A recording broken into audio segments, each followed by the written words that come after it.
I will bring the regular meeting of the City Council of the City of Dunsmuir to order on Thursday, August 20th, 2026 at approximately 6:02 p.m. Could we please stand for the flag salute? I pledge allegiance to the flag of the United States of America and to the republic for which it stands, one nation, under God, indivisible, with liberty and justice for all. Thank you. And Wendy, whenever you're ready, could you please do roll call? Councilmember Hubbard. Present. Councilmember Bryan. Present. Vice Mayor Sebring. Present. And Mayor Lucchese. I am present, and then just let the record show that Councilmember Clarno is an excused absence. All right, we do not have any special presentations and announcements tonight, so we will go into our general public comments for the evening. So this is the time for public comments on items not on the agenda. So if you are here for an item on the agenda, which includes our new business, appeal hearings, council discussion, things like that, there will be public comment for those items later in the agenda. This is the time to address matters to the city council that are not on the agenda, but within the jurisdiction of the council. You may approach the podium or you may raise your hand via the reactions tab on Zoom. You will have 3 minutes to address the city council on the item. It is not a back and forth. The council members may ask some clarifying questions if they so choose, but again, it is just 3 minutes for a comment. Again, if you would like to make a comment on an item not on the agenda, now is the time to approach the podium. Right.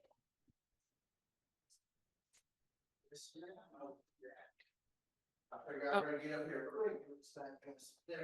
Yeah, and we do, it is optional, but we do request your name for the record.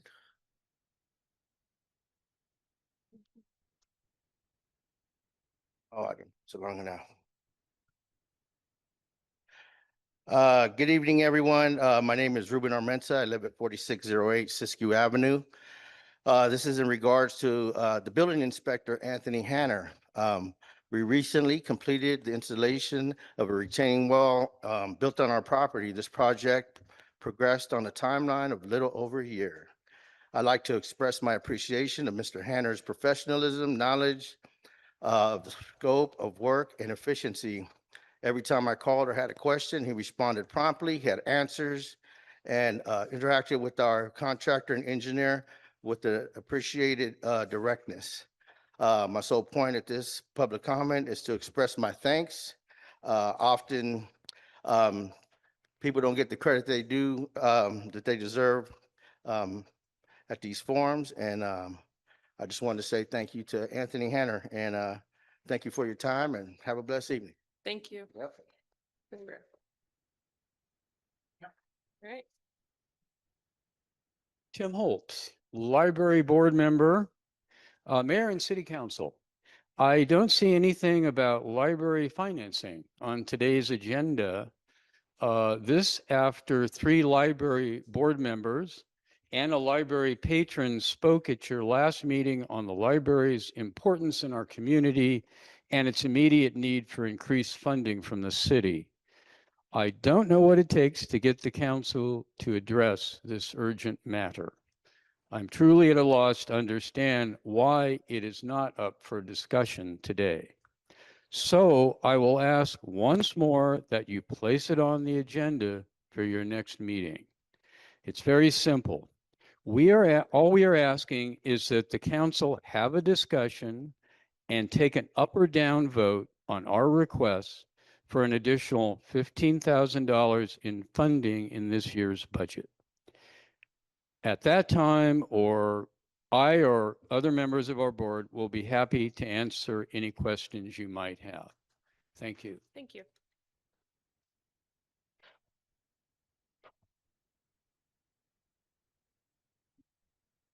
Kevin Tinsky, 5945 Dunsmuir Avenue. I'm also a board member and here with Tim to talk about the library and last week I talked about the cool stuff that the library is doing and things like that, just so that you guys would know. But it's really important that we stress that we're at a critical point right now with our funding. That $15,000 is what we're short throughout the year. And what that breaks down to is every 3 months we run out of money. Right before we get another check, we run out of money for our payroll, so we can't afford to pay our librarian and our assistant to keep the doors open. And we have to close when we do that. We've so far avoided that, just barely skated by. I mean, we were within dollars of making payroll the last 2 times. And that was because we pulled off a last minute fundraiser. So thank you to everybody who showed up and supported us in that, by the way. That was a lot of fun. And we're going to be doing another one because we're in that position again. We're going to run out of money and we don't want to have to close the library in the middle of summer. We're just asking you all be aware of this, that this is where we're at. This is not just us talking about long-term. The long-term fix would be to give us a little boost. It'd be a big shot in the arm. And we're not resting on just hoping you guys give us more money. We're working our tails off to try to figure out alternate sources of funding because this is a problem that's going on everywhere. But we're not going to be able to do it on our own. So we wanted to make you guys aware of that. We wanted to make you guys aware of that. The library's in trouble. And that's what we're working real hard to keep it going. But we need help. Thank you. Thank you. All right, are there any other comments on items not on the agenda? And again, just to remind those on Zoom, you can use the reaction tab and raise your hand and we'll put you in the queue whenever you're ready, Stephen. Thank you. Stephen Bryan, Executive Director, Siskiyou Community Resource Collaborative and the Dunsmuir Community Resource Center. I just want to give some updates on programs that we have going on. One that we're really excited about, we got a McConnell Foundation grant in the spring for Movies in the Park system. We started those in Wairika, and we're working on a micro grant with another organization that's here to bring a couple of those movies to Dunsmuir as well. And it's going really well in Wairika. I think it'll be great here too at the ballpark. The farmers market's alive and well. We have more diverse vendors than we've had in the past. And we have more dedicated staff. So I encourage everybody to take advantage of that. I know you're here at City Council during farmers market, but the rest of you, if you can, on your way to City Council, stop and get some peaches or tomatoes or whatever you fancy. Also, digital literacy classes are up and running again. And thanks to waterfall grants and Measure D, we were told we got one of those grants, although I haven't got official documentation from the city. But we are up and running, and anybody who's looking to increase their digital literacy skills to stay safe, we really are concerned, especially about seniors clicking on a bad link, getting your bank account wiped out. That does happen all the time. So these are great classes, and then if you qualify, they also come with a free laptop. We're giving out Dell and Spirion two-in-one laptops that can be used as a tablet or a laptop as well. Oh, senior lunch.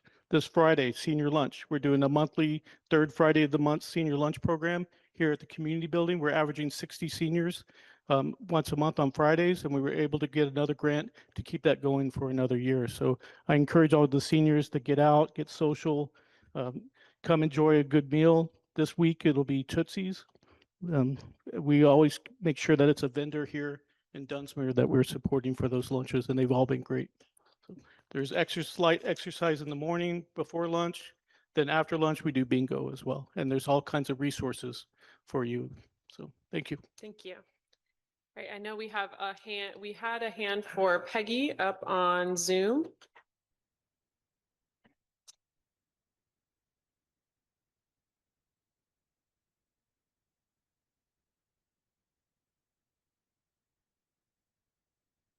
Through the chair. I do believe Peggy has a special presentation, a small one.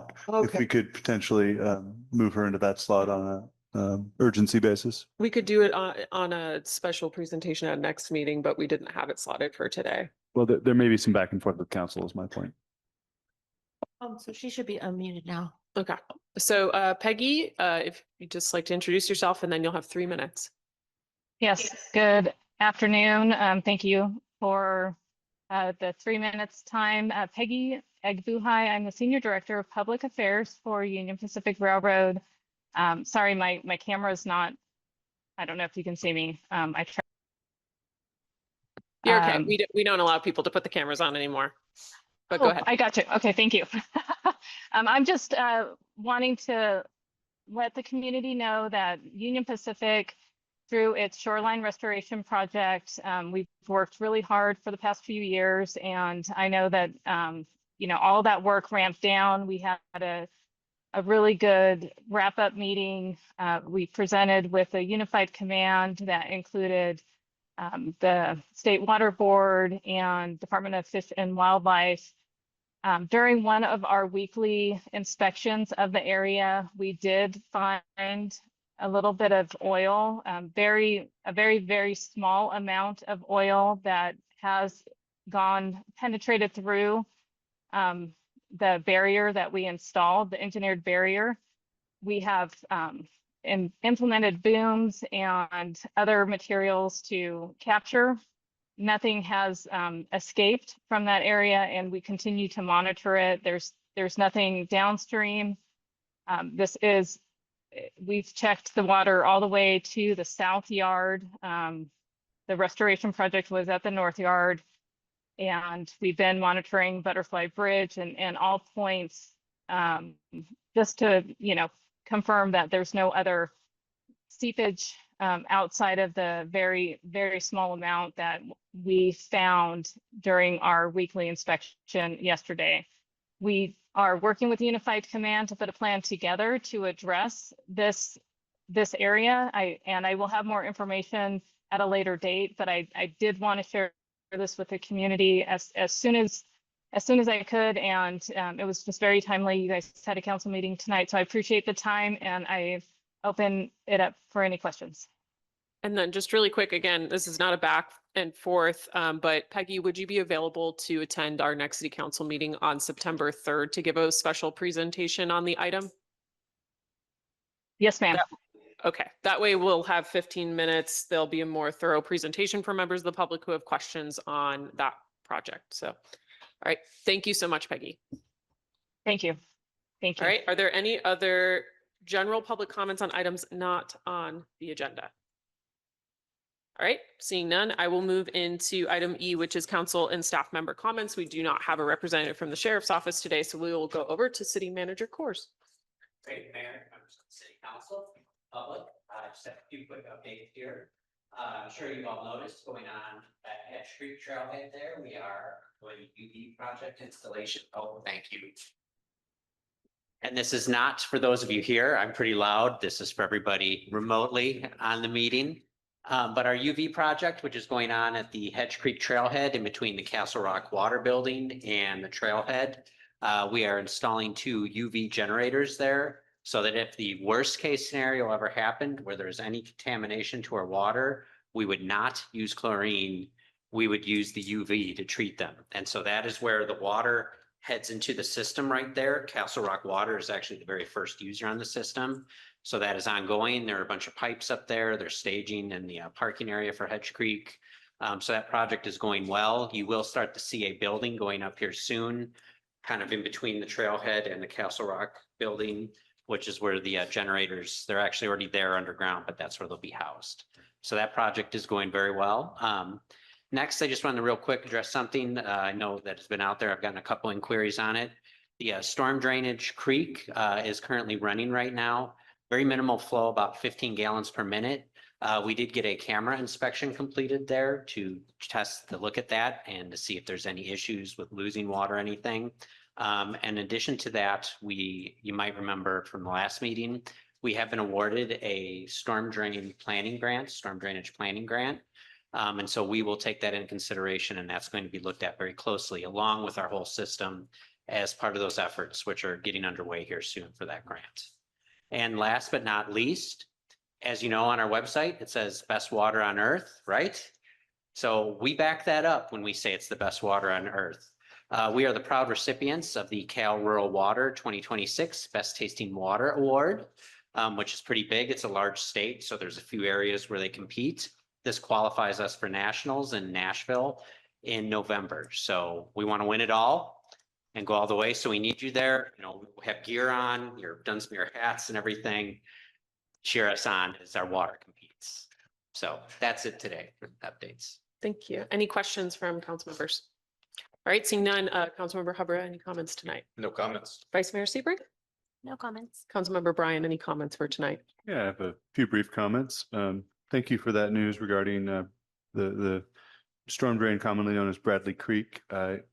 great to hear that it's in good enough shape to justify some flow through the summer month. I know communities appreciative, and we look forward to seeing what the results of the overall master plan is for the storm drainage system.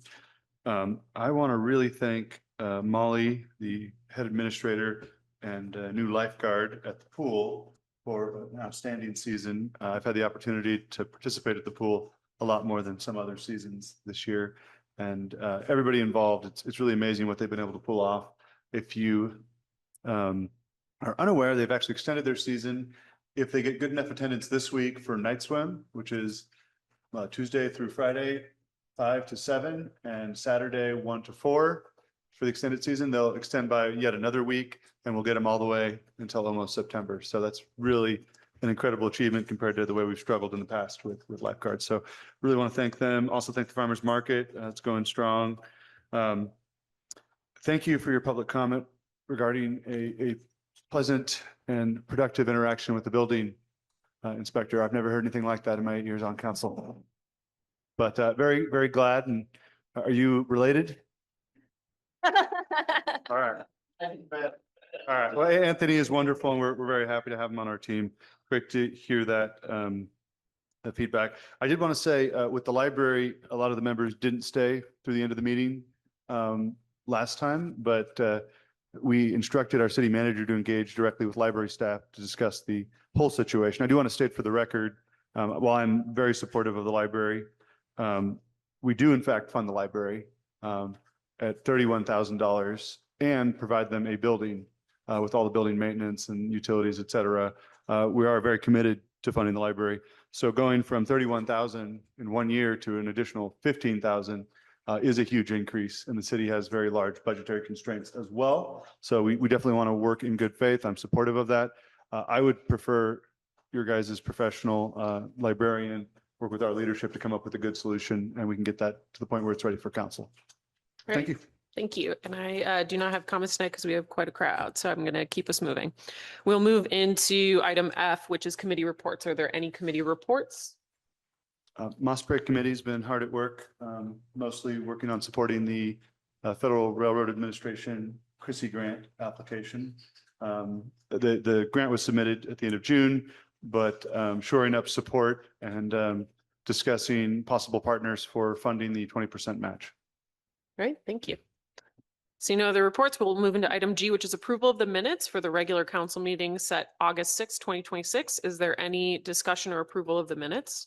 I move that we approve the minutes for August 6, 2026. Is there a second? I'll second it. There's a motion by Councilmember Hubbard, second by Vice Mayor Sebring. All those in favor of approving the minutes as submitted for August 6, 2026, please signify by saying aye.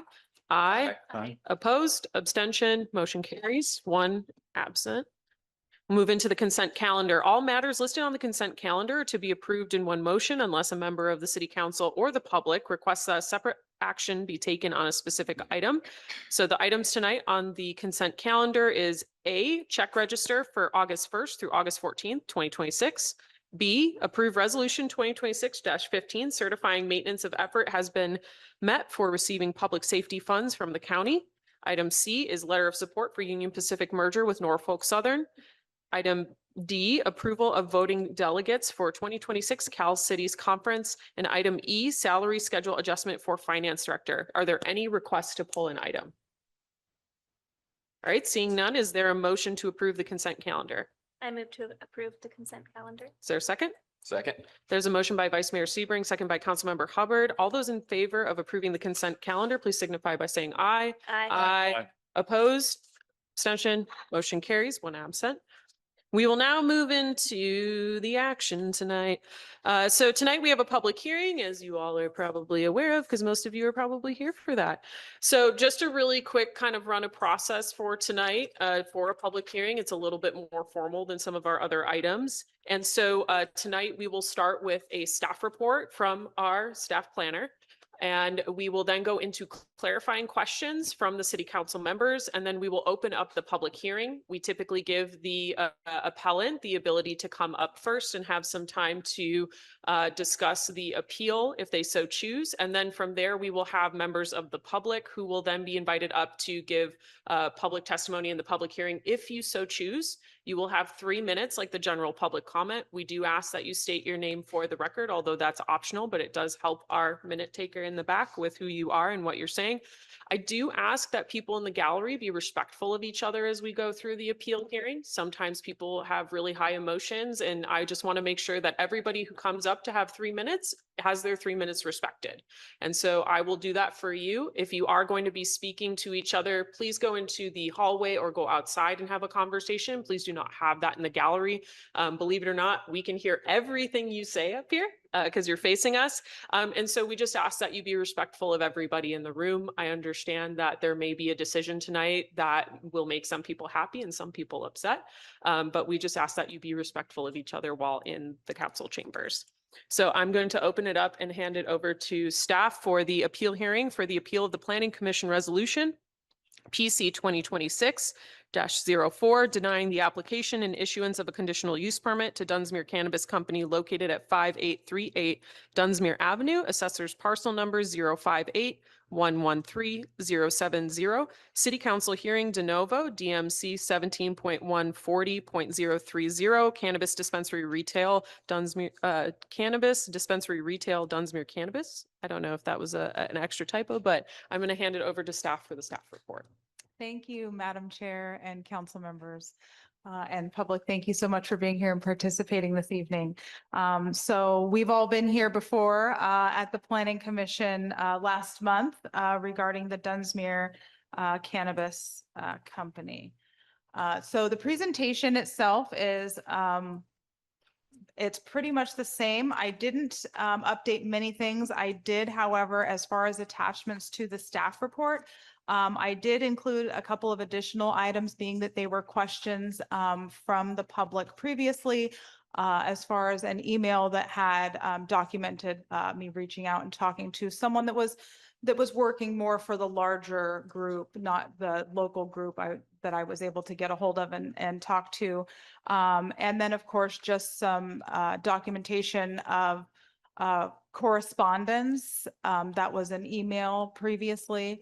And that was really just to show that, you know, back in May, when preparing the review and the staff report of this project, we were able to determine that in fact it does meet all of Dunsmuir Municipal Code's requirements, which in fact was why approval was recommended. So just know this is not my project. I don't have any skin in the game. I'm here presenting a constituent for all of these fine folks. And he's just trying to do his business. So try to be nice this time. But nonetheless, I'm just here delivering the news and basing it all based on the code. So bear with me as I get into this a little bit. So this conditional use permit application was to allow retail cannabis sales in an existing building in the downtown central area with minor alterations. If you want the PowerPoint about Do you guys want the PowerPoint presentation? That would probably be helpful. Oh. Yes, please. Yeah, no problem. Okay, I apologize. Please hold while I find the Zoom meeting. I don't have it on my calendar, so I think I actually have to go online. Oh, I was hoping it was as easy as doing the logo. Oh, I already have the city website.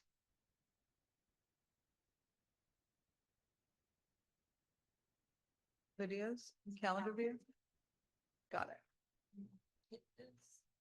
Is that how I did it last time? All right, perfect. Thank you. Love it. Thank you. Oh, it doesn't want me to hit any. Hold on. Always allow. I'm gonna always allow. I don't know what I just agreed to. But I'm always allowing it. Okay. All right. Then I can share my screen. Okay. I know that part. All right. Well, it's thinking about it. All right. There we go. Recording in progress. Oh my gosh. Yes. I hear myself.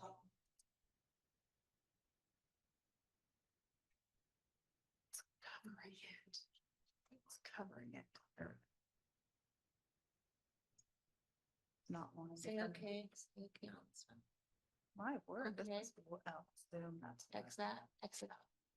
Yeah. Have to turn this off, right? Yes. No, see, it won't turn off. You drive.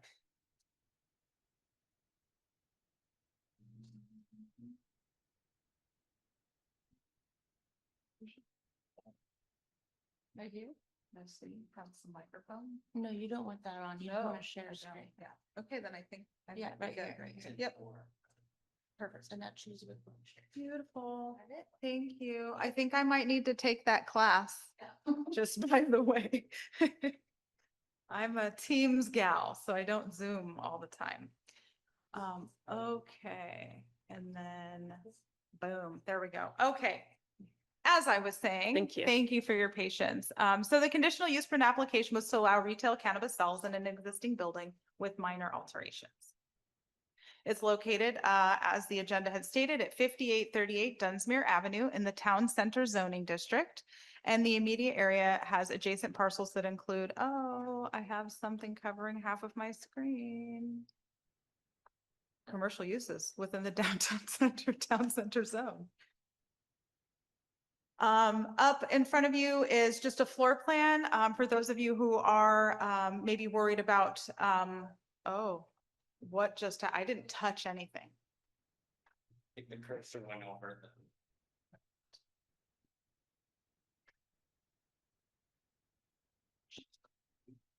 Go back to that. She better. There's a little share thing up here, right there. Yeah. Here. That's weird. Yeah, I hadn't touched anything, so that's bizarro. But let me share it again. Well, this is just, okay.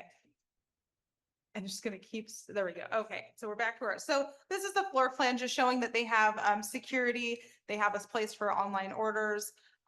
They have a kind of staging area, an office area, their break room, and then of course their security area at the front and a point of sale counter. So for anyone who is interested in how their setup was going to be, it is quite similar to a lot of dispensaries around the state. This is one of the slides that I actually did update, and that was simply because I wanted to add under special information. While originally we had retail sales storefront to be located within the structure that was formerly occupied by food and candy and other goods establishment, that has actually remained vacant for several years, and that was something that was shared at the last meeting a little bit more in depth by the property owner. The application was received on February 25th of this year. And subsequently, here we are in August with them still trying to do their due diligence. The added item was just that the Planning Commission had denied the request on July 8th, and that was just to make sure that this presentation was up to date. It's funny how you guys can't see that this thing is in the middle of my screen. The project has been deemed exempt from environmental review from CEQA section 15301.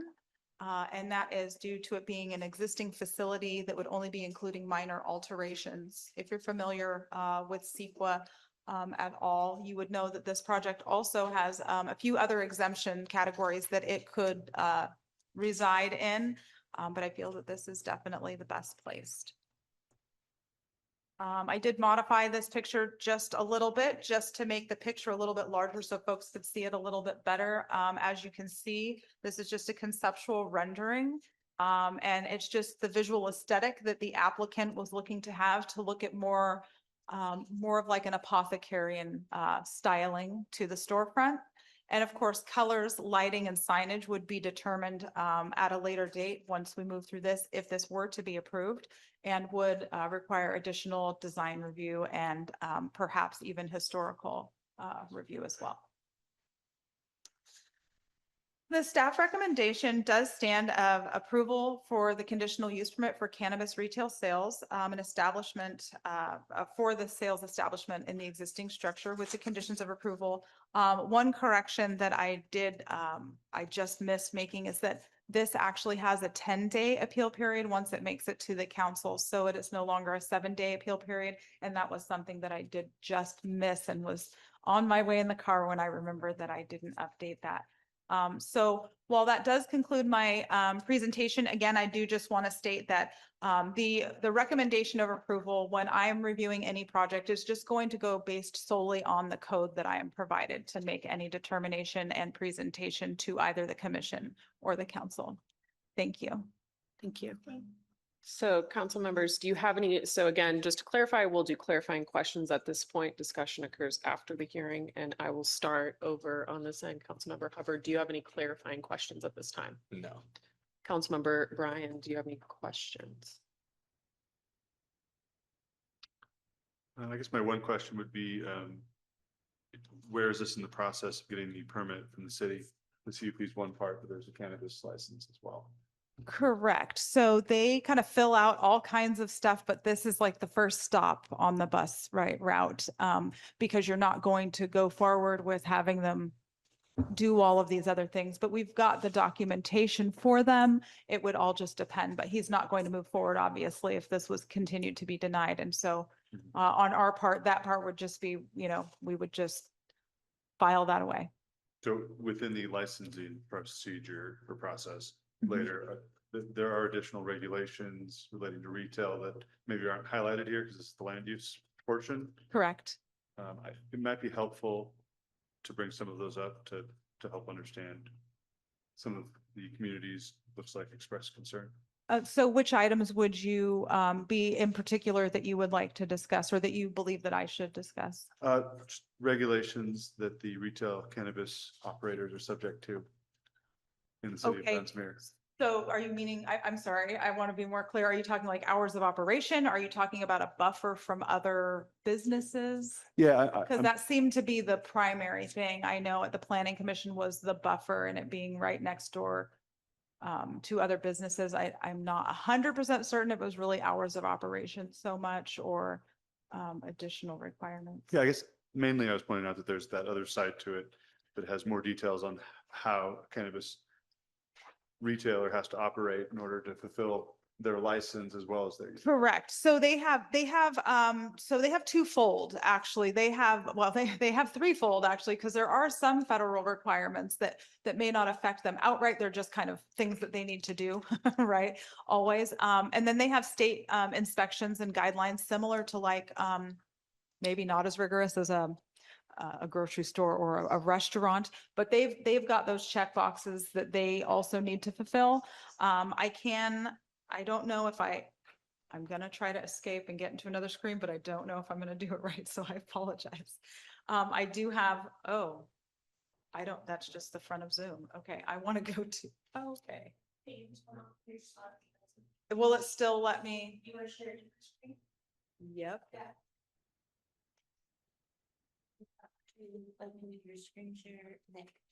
I'll just hit it again as soon as I get to the page I want. Perfect. I'm just gonna go to the ordinance. I thought I had it open already, but this is covering half my screen. So I'll go to the ordinance just so that I can kind of play on that because it's also in the application. Maybe the application might be actually better use for that purpose that kind of lists each individual item that they need to do. So I'll go to that one. But this window is going to be the death of me. Yeah. Oh, yeah, I'm going to go to the cannabis stuff on the bottom specifically. Yeah, maybe another way to phrase it would be in page 20, in your general conditions. Yes, Number 5, retail cannabis operations to be in compliance with all state and local regulations, including the city of Dunsmuir's ordinance. correct. That's a very quick way to say all of our other rules. And I Correct. think some understanding of all of the other rules might help Perfect. explain. Yeah, I'm going to pull that What's being proposed here. really quick so that I can just go through the list in its entirety. I did. I'm just moving this darn window again. Maybe stop sharing and then we'll reshare. Stop share. And then try to reach. Oh, because then the window's not in the middle of my window. Dig it. Okay, perfect. I love that. So Thank now, you. yeah, whenever you're ready to. share, Yep, I'm just gonna grab this here. Perfect. Thank you. Okay. Back to Zoom. Got it. I got the share right here. I'm a pro at Zoom right now. I think this is the right one. I think it is. Well, I don't have anything obscene on here, so we should be fine. I got it. There it is. Okay, yes. All right, so the purpose of the, I'm going to read just a couple excerpts from this just to give the intent of it so that there's a better understanding in the room for those of you who have not read through it. Could Yes. you maybe zoom in just a little bit on the document? I'm sorry, Zoom? Could you just Yeah. zoom in, Yes. just so that that's a little bit more legible for people if they'd like to read it? Doesn't really want to let me do that while sharing. It says 200%. Let me see. There, this one will work. Okay, perfect. So the purpose and the intent of the section was to regulate the cultivation and the sales of cannabis to ensure the health and safety and welfare of the residents of Dunsmuir. I will save you the rest of that. The scope of the article goes over what all is entailed in the article. And then I'd like to jump down to, there's definitions of a number of things. I think we know that this gentleman would be a cannabis retailer. So a cannabis retailer just means that there's a premises where they are selling the cannabis. And then their requirements, separation requirements. I'm going to start with that if you don't mind, sir, just to give a little bit more. So there's the difference between the manufacturing, cultivation, and retailers facilities or testing facilities, where from certain state and as well as local codes say that schools, daycares, homes, recreational centers, youth centers, and public parks as required by the health and safety code. So that's going to be your health and safety code requirement. So with that, there's an exception of certain operating at the time of the enactment of the ordinance that the certain retailers, facilities, manufacturing facilities, or testing not be located within 100 feet of a property line of a library, children's park, football field, community building, or parks and recreation. So the reason why I come to the ordinance is strictly because of the definition that you find when you go through the ordinance. So now I'm going to go just a little bit further along. We have our maximum number of retailers permitted citywide, which I believe is going to be 3. And this would be number 3. Let's see. I lose it every time. So the business permit that is required. So this is going to be something that is going to be in addition to state regulations. A copy of, so first of all, they need to register their business and obtain the commercial cannabis business permit from the city of Dunsmuir prior to their operation. So it's not prior to getting the land use approved, because they wouldn't do that if they don't get the land use approved. And that's what tonight is for. The applicant will pay the fee. A copy of the business permit would be displayed at all times in a public place. The permit would be good for 1 year unless sooner revoked. So every year, this would be just like a business, another business license for another business where they would need to renew this every year. Obviously, they would need to remain in good standing.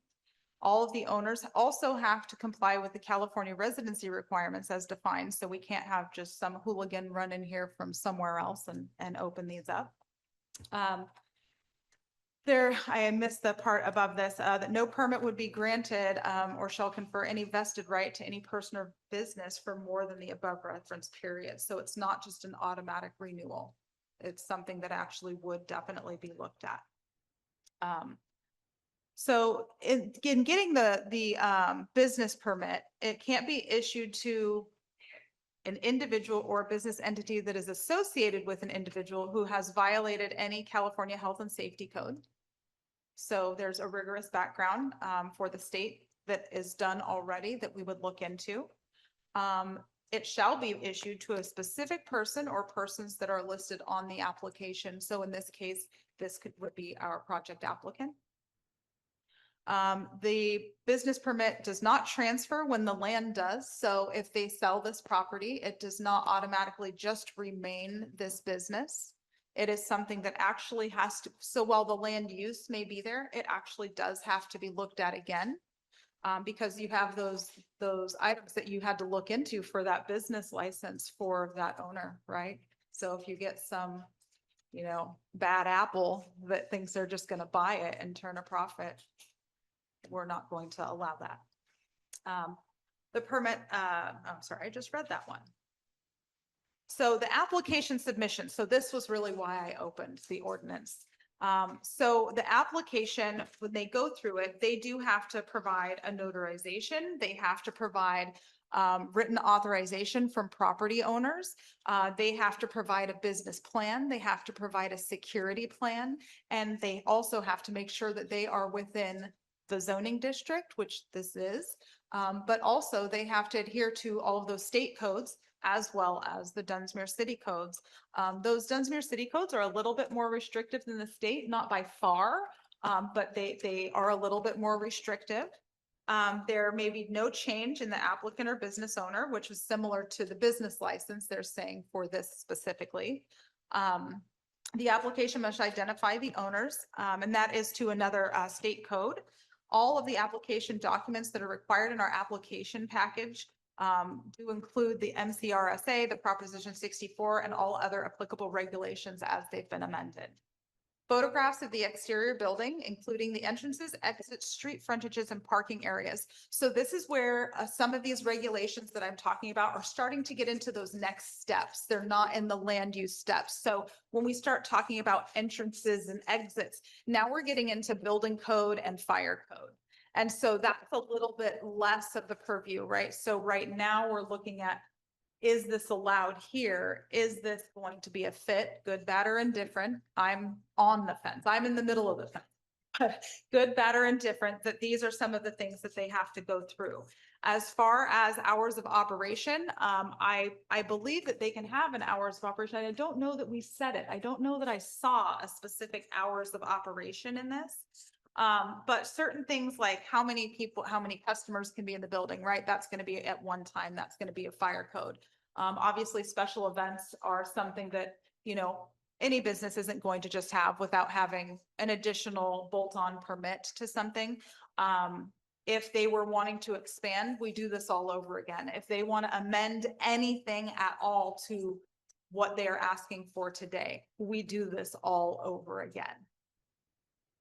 As opposed to some that can do an alteration of something that may just go to planning commission and perhaps even be a consent item. This is not the case for this project. So the application selection process, since I'm in this, I do just want to finish this if you don't mind. And I'm sorry, Matthew. No, go for it. I'm like, now I have it in front of me.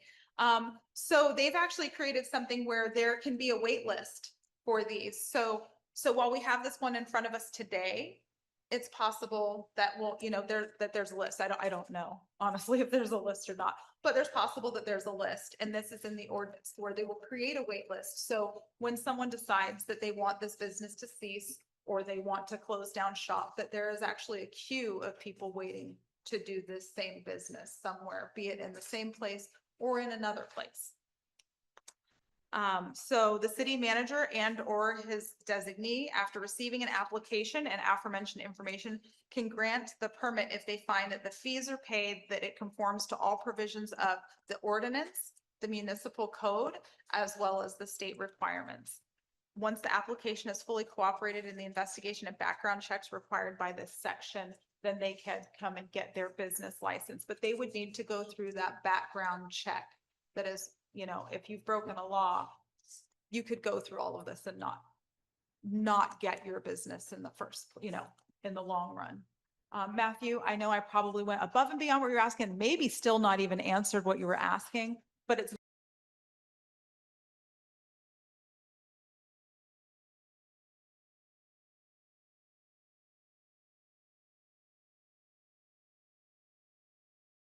working with, that they're not all in the ordinance and in the municipal code. They just say generally meet the noise requirements, meet the health and safety, those kinds of things. No, I think it's helped in the context of clarifying questions. Okay, Just so that those who are participating with us understand the process and Yep. that even though it's a very small little section here in general conditions, it Mhm. actually involves a great many regulations that need to be met on a continuous basis. I'd like to Correct. Point that out. correct. So yes. it's not as if this isn't something that's subject to review at any time, let alone a yearly renewal.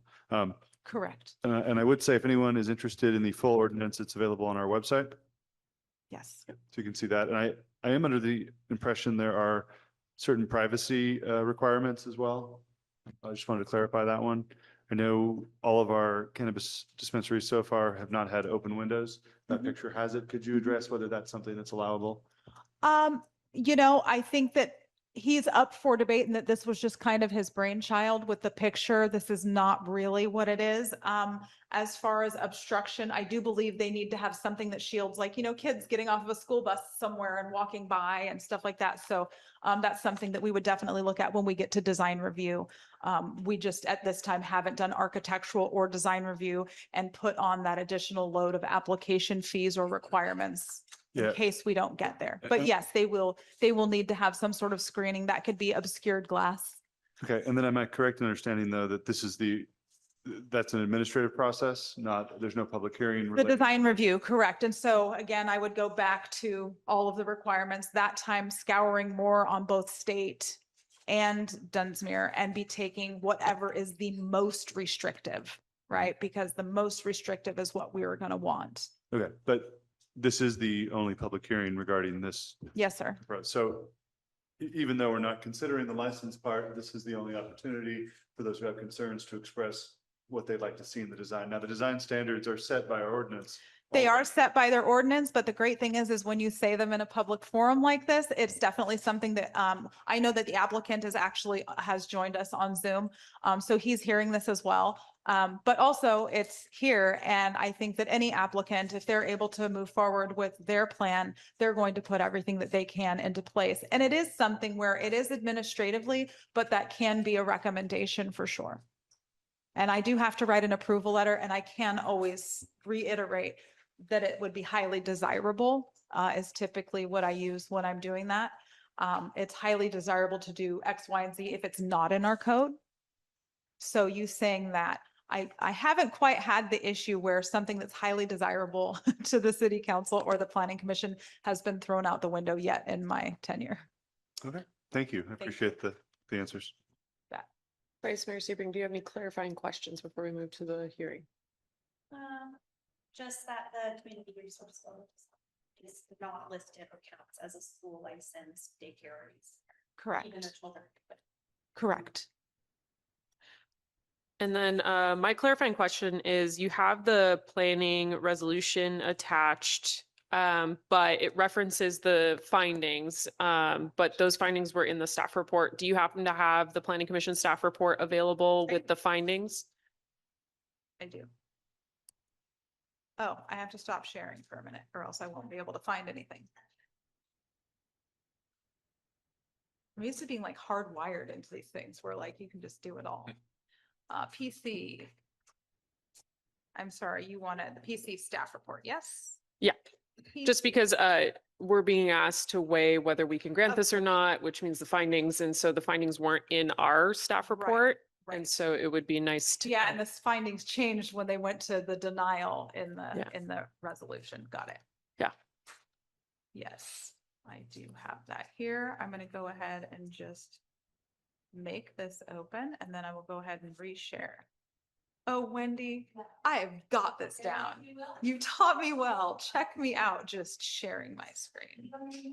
I know. I don't know. I think the class would still be helpful. Yeah, I'm gonna make this one bigger. This is the one I can, I believe, make as big as I want, maybe. I don't know if it is doing it. You mean my whole screen? I can't do anything about my whole screen. I'm on a laptop.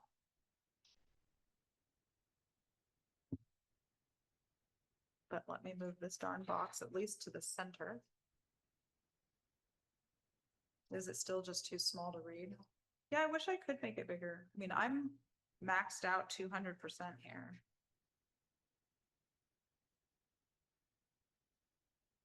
Oh, you want it bigger? See, I can make the words bigger, but not my screen. Yeah, if you could just jump to the Yeah, I'll be findings, straight that to would the be great. findings, you bet.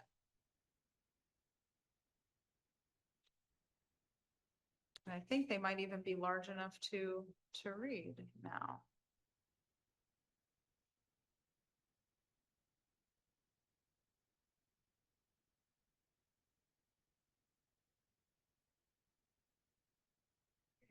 I know, for some reason, there we go, my mouse stopped moving. I think my finger just, yeah, something, I think my finger stuck to the mouse pad. Let's see if I can just move this a little bit. Would you like me to read them aloud? No, you don't have to. And I don't, And you'll Like, probably make it have, a little smaller, you can read the whole thing. yeah, unfortunately, you'll have to probably zoom out because it's cutting Yeah, off that's the what I thought. lines. Okay. Okay, I believe I did see these. These are in the agenda packet. I was just thinking that they were gonna be a little bit different.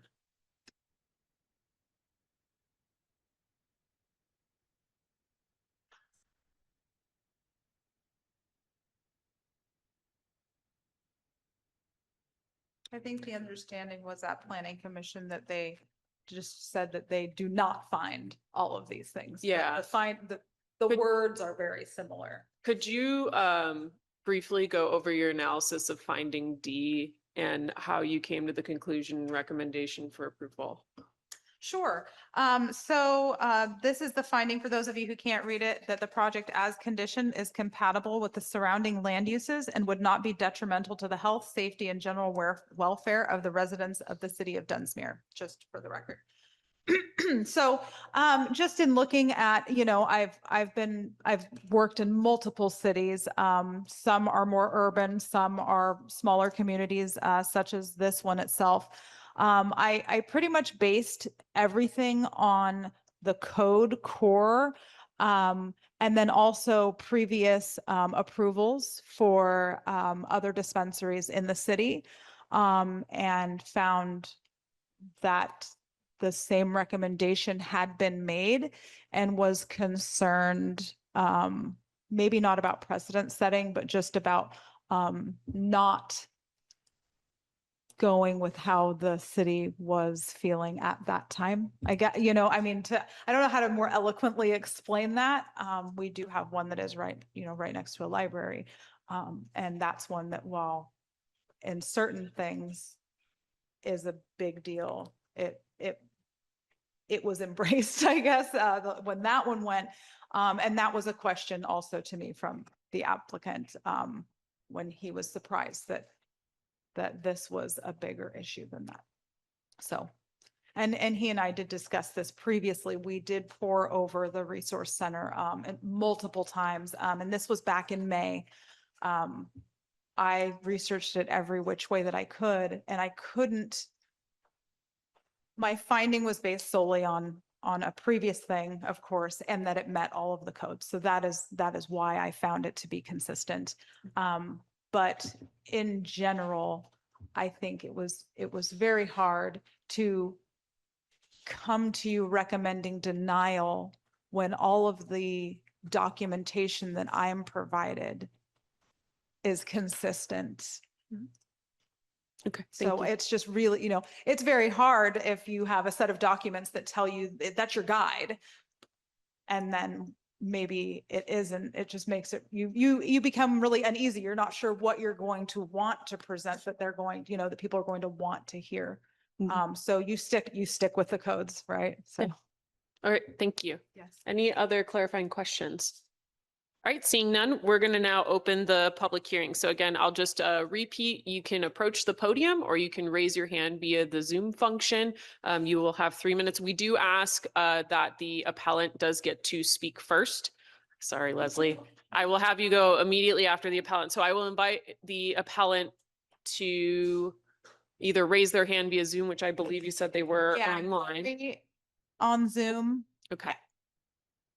And so we will allow Gary the first chance to address his claim. And essentially at this point, Gary, you have additional time as well. You will have 5 minutes to state your case for the appeal before we go in. But I will open the public hearing starting now. Hello. Thank you everybody for showing up again. I'm glad I had the chance to be here. I'm sorry I couldn't be there in person. I found out last minute and had some other things scheduled that were kind of overlapping. So I'm glad I was able to make the Zoom meeting and stuff. And again, I just wanted to address anybody's concerns that they might have that like I know that it was mentioned, the highly recommended by the city council. That's us to a T. We're definitely about keeping everybody happy as far as, following the rules and things like that. That's our go-to business model, I guess you could say. We're not trying to cause issues or ripples in the community. We definitely will be respectful, good stewards of the land. We understand the importance of the historical value of Dunsmuir and the main street and stuff like that. The renderings that were showed, they were, like she said, just a brainchild. It's a design aesthetic that we kind of felt fit well with Dunsmuir and stuff. So the windows and things like that, we were more than willing to address any issues or anything that come up. We're extremely flexible as that is regarded to do whatever is necessary to make it work, make it fit, and work with the community and stuff. And we're also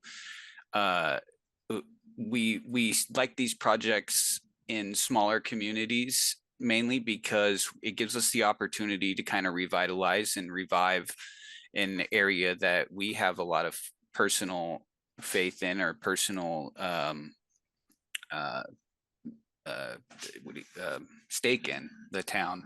And so I'm currently managing a gas station in Dunsmuir right now. So I've been working with the community and in the community for some time now. So it's just another, it's a place that I've been visiting and frequenting since I was a very young kid and stuff. And it means a lot to me to be able to do something in the community and for the community. And I realized maybe a cannabis dispensary isn't providing a service for every single person in the community, but we're going to do our best to provide opportunities, bring some money and some of the tourism and stuff like that back. We like to provide,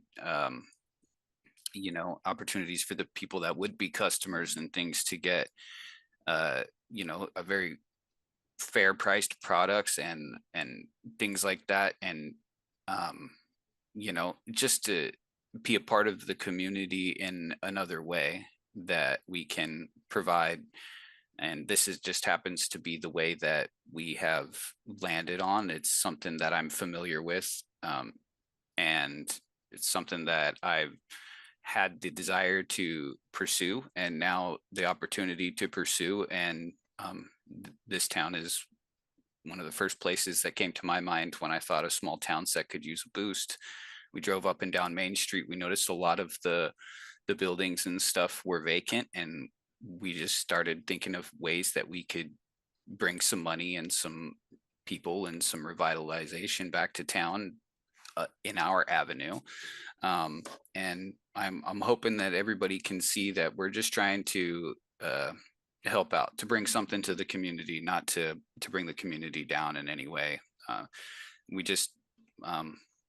We need to make it work for what we're planning to do. And we're definitely, I got to know the owners of the property through this process and stuff. And their story inspired me as well. These guys have been working hard for this community for a long time. It was exciting for both of us to get the opportunity to let them kind of retire and do what they want to do with their property and money and stuff like that. So it's just it kind of fit perfect for what we had in mind and stuff. And the building, it came together all kind of it just fit together perfectly for our vision. And so we're trying to fight for it is basically where we're at. Great, thank you. Yeah. All right, we will now open it up for other. Leslie, I know you're itching to get up there, so go for it. You can go up to the podium and be first. Just make sure that that microphone is on. And if you could stop sharing your screen just so that I can see more people. You're okay. Sure, if you want to. One second. Just because I want to be able to see everybody else, but you're good. Leslie, whenever you're ready. If you see me at a public meeting in person, something has gone wrong. We haven't had trivia in Dunsmuir in 537 days, and you have to put cannabis on your agenda the same night at the same time. Tragic, tragic.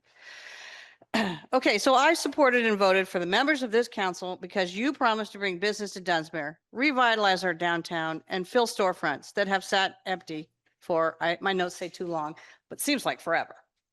Well, the appeal applicant is a business that wants to do exactly that. The location is a vacant commercial building in the heart of downtown, the kind of storefront y'all promised to fill. The applicant wants to invest in Dunsmuir, open a legal business, employ people, pay taxes, and put another storefront back into productive use. Your planner, who I met tonight, and redacted some emails that we had a discussion about. Your planner has reviewed this application and determined that it meets all of the city's requirements. I operated a cannabis business in Dunsmuir for 10 years, so I've watched firsthand as cannabis businesses have become a part of our local business community. Cannabis businesses are legal, established businesses, and today they're more regulated than ever. So there's no reason to treat this applicant as though that simply operating a dispensary creates a threat to the business next door. I value the Community Resource Center. I also value a vibrant downtown with occupied storefronts and successful businesses. These things are not mutually exclusive. You asked us to elect you and help bring businesses into downtown and then breathe life into this town. And we did. We voted for you to bring these kinds of businesses to Dunsmuir. Now I'm asking that you follow through and that you promise and you approve this appeal. Thank you. Thank you, Lizzie. All right. Have a nice night. All right, is there any other comments for the public hearing? You may approach the podium again, and you may raise your hand via Zoom on the reactions tab if you so choose. Good evening, Mayor and council members. My name is Catherine Henson. I previously worked at the Dunsmuir Resource Center, and I currently work in Dunsmuir in tobacco education and prevention for the California Health Collaborative on the CAN project, which is Clean Air for Neighbors and Nature. I'm here to ask you to uphold the Planning Commission's decision and deny this appeal. I want to be clear, I'm not opposed to legal regulated cannabis businesses. My concern is the location. I worked at the Resource Center, so I know firsthand how important it is to our community. It serves families, children, seniors, and people experiencing hardships, from prenatal to seniors of all economic status. People come there for WIC, food assistance, housing resources, community programs, children's programs, the community garden. I could list everything that they do, but it's too much and it would take up all of the 3 minutes that I have. I would ask the council to look closely at how the Resource Center is classified under the city's current regulations. Dunsmuir recognizes certain youth and community facilities as sensitive uses when determining whether cannabis businesses can operate. Has the city considered whether the Resource Center could qualify as a youth center, a recreational center, a community building, or another protected use? Dunsmuir already has 2 dispensaries. I think it's reasonable to ask whether a third is necessary and whether it needs to be located in the same building as the Community Resource Center, serving many vulnerable members of our community. In my prevention work, I've learned that healthy communities are shaped not only by individual choices, but by the environment we create. The Planning Commission considered this proposal and voted against it. I respectfully ask the council to uphold that decision. There is only one Dunsmuir Resource Center. We could support local businesses while also protecting the Community Resource Center that makes Dunsmuir strong. Thank you. Are there any other comments?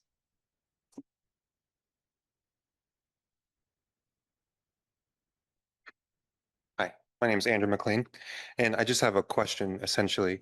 Let us pretend that this business does move into that building and commences operation. And then let's say that there is a daycare that wants to be established downtown, because we don't have one. I have a kid and I can't bring my child into cannabis dispensaries. It would be another business that I can't bring my kid into. But again, I support businesses like this. But what would happen if a daycare wanted to be established downtown within 600 feet? Is this business then disqualifying another very necessary business? So again, I'm not trying to say whether you should dismiss it or reject it or deny it, but long-term, what does it imply?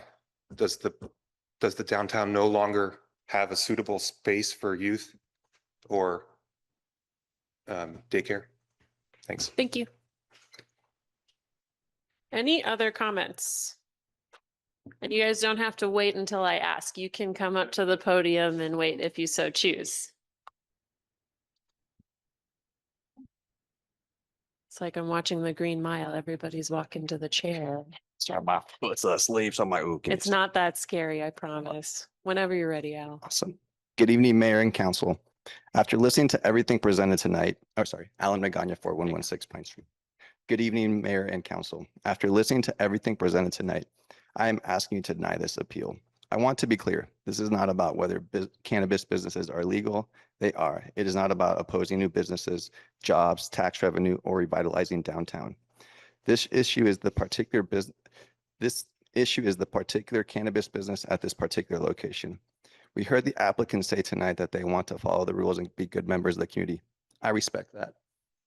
But we also heard staff say something very important. Dunsmuir local cannabis regulations are more restrictive than state law. Staff specifically discussed separation requirements involving schools, daycares, youth centers, recreational centers, public parks, community buildings, children's parks, pools, and parks, as well as recreation areas. So my question remains, how are all these local requirements applied to the community resource center, its garden, and its outdoor activity and play areas? The resource center is not blocks away. According to the information before you, it operates in the same building where the dispensary is proposed. That should require more than simply asking whether it meets the state's technical definition of a youth center. If Dunsmuir specifically chooses to adopt broader protections for community buildings, recreational uses, parks, and similar spaces, then those protections need to mean something. We also heard people say that this is vacant. We also heard that this vacant storefront needs to be filled and that the applicants wants to invest money in Dunsmuir. I support filling vacant storefronts, but a vacant building does not mean every legal business is appropriate for that particular location. And if staff explained tonight that a cannabis permit does not create a permanent vested right, it is subject to conditions, renewal, and continued compliance. So money already invested, leases signed, or plans already made should not pressure this council into approving a location if important questions remain unresolved. The Planning Commission already heard concerns from the community and denied this application. It is unfortunate that residents have had to come back and make the same concerns again known for this appeal. And if the city believes its current ordinances does not clearly protect the resource centers, then I am asking you to do something about that. Direct staff and the city attorney to establish a formal cannabis buffer zone around the community resource center, its community garden, and its outdoor play area and activities, consistent with state and local law. That does not ban cannabis businesses from Dunsmuir. It simply says that there are certain community spaces that deserve clear protection. Economic development and protecting the resource center are not motivationally exclusive. We can have both, but responsible development means choosing the right businesses and the right location. Please listen to the community, respect the Planning Commission's decision, and fully address these separate requirements and deny this application. Thank you. Thank you. Are there any other comments?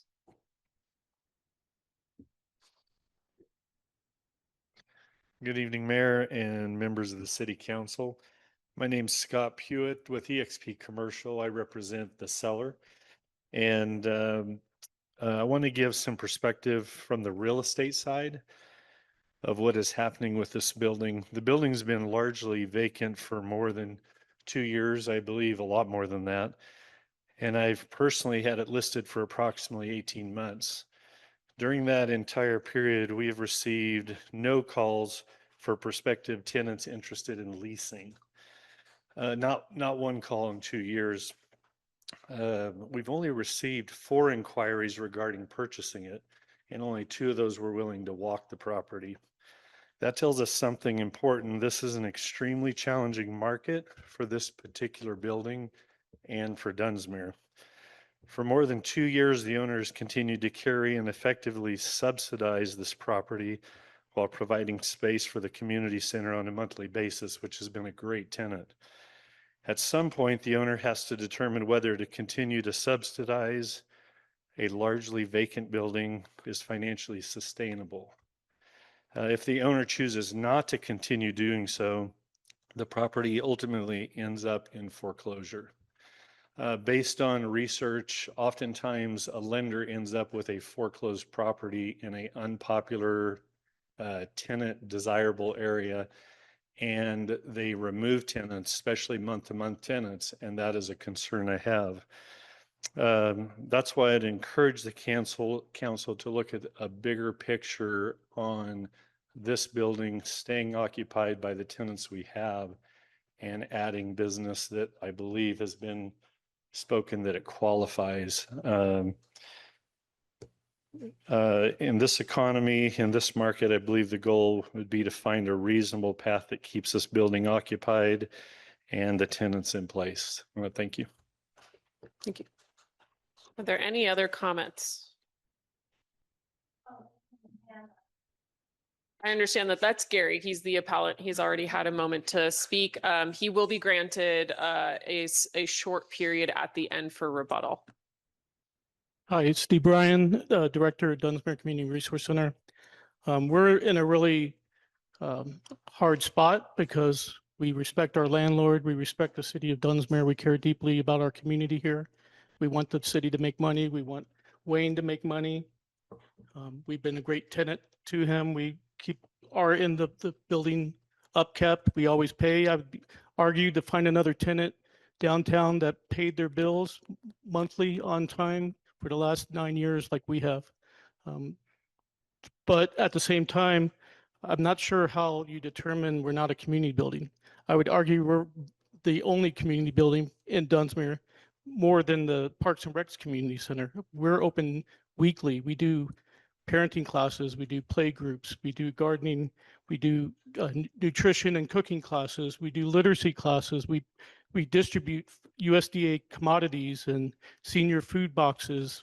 We help with application assistance for CalFresh, for LIHEAP, for all kinds of numerous programs. During COVID, we were the only place in Dunsmuir you could actually walk into and get help the entire time.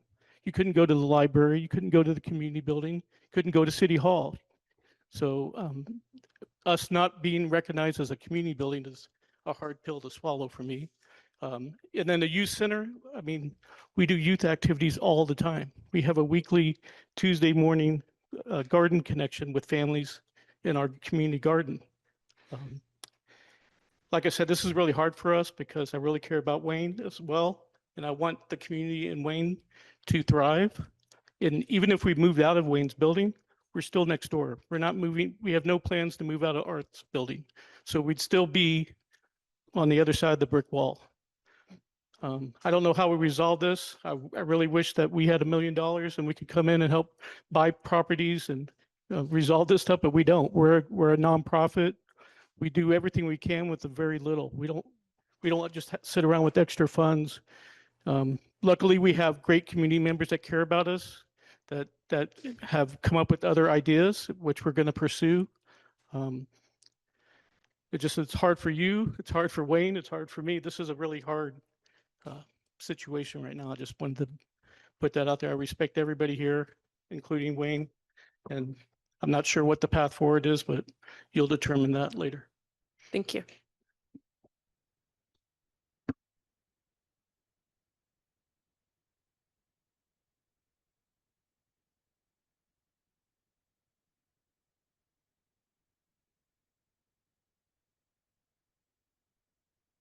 Hi, I am Andrea Herr, and I live at 4740 Simpson Avenue.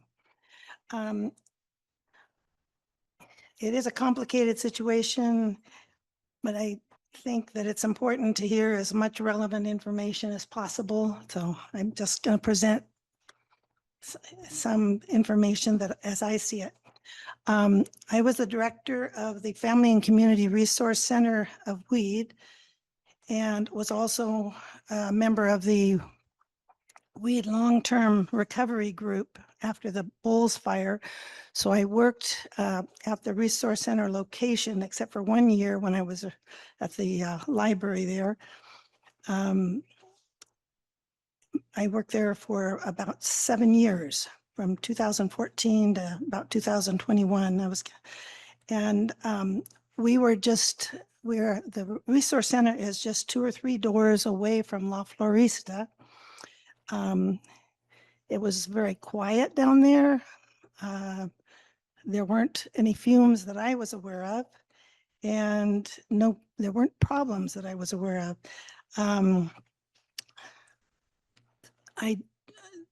I would say maybe that the storefront was a little more discreet. You might look at their storefront. It's a little more discreet and not, I think, that it doesn't need to be, maybe so. It's kind of, the picture that was presented is kind of a Western, big letters. And so maybe, if you decide, if it gets decided that you are in that location, maybe it wouldn't have to be so flamboyant. I did ask Steve if there were problems since then with La Florista. And I would, oh, you're here, good. In case I say the wrong thing, I get real nervous. My understanding was that there was some fumes from the lounge, not from the retail, I don't think, but from the lounge.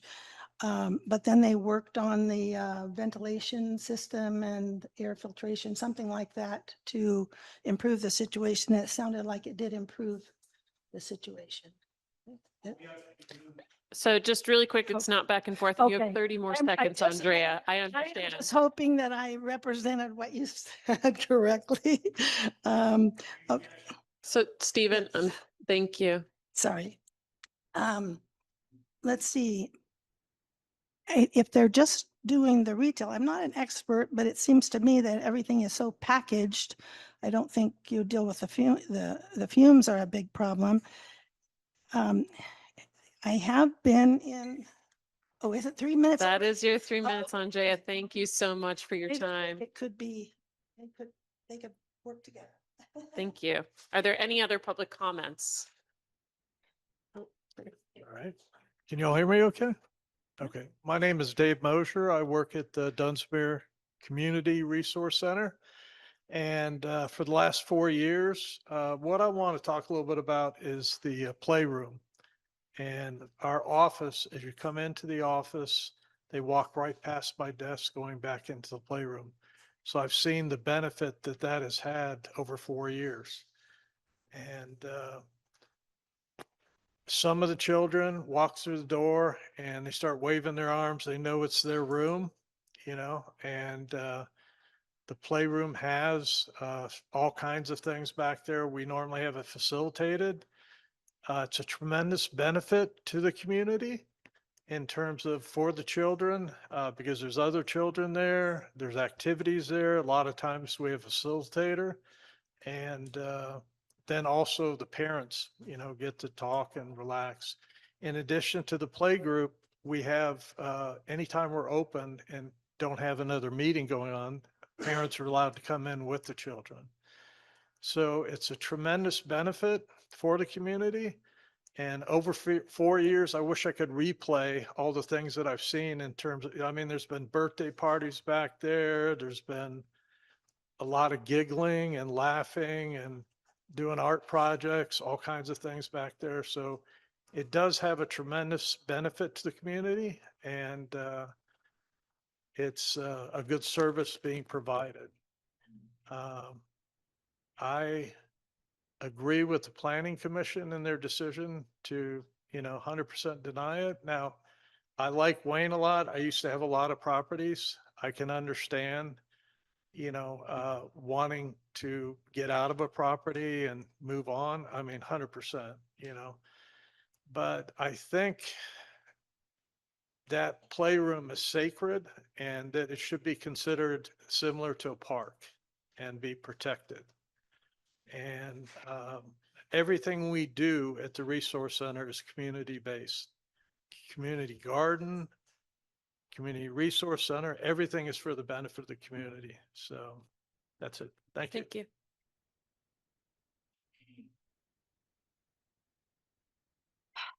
First time at a community center meeting, a council meeting, so for me to be here, it's very important even to get up here and speak. I've lived in Dunsmuir for about. Oh, She she doesn't. Starla Johnson. Okay. And I've lived in Dunsmuir for about 7 years. And I volunteer my time with Firewise. I'm an ambassador for Firewise. I also help Friends of Town Dolly. I do cleanup, graffiti, you name it. But I'm not against a marijuana store. We have two. I'm against, and I strongly oppose the location of this being right next to the community center. it's the community center. And if they've got another building over in Sacramento, I wouldn't oppose that. I'd be like, right on, good for you. But we already have 2, don't necessarily need 3. But if we did have 3, I just would like it in a different location. And that's all I gotta say. Thank you. Mhm. Are there any other public comments for this evening on this item? All right.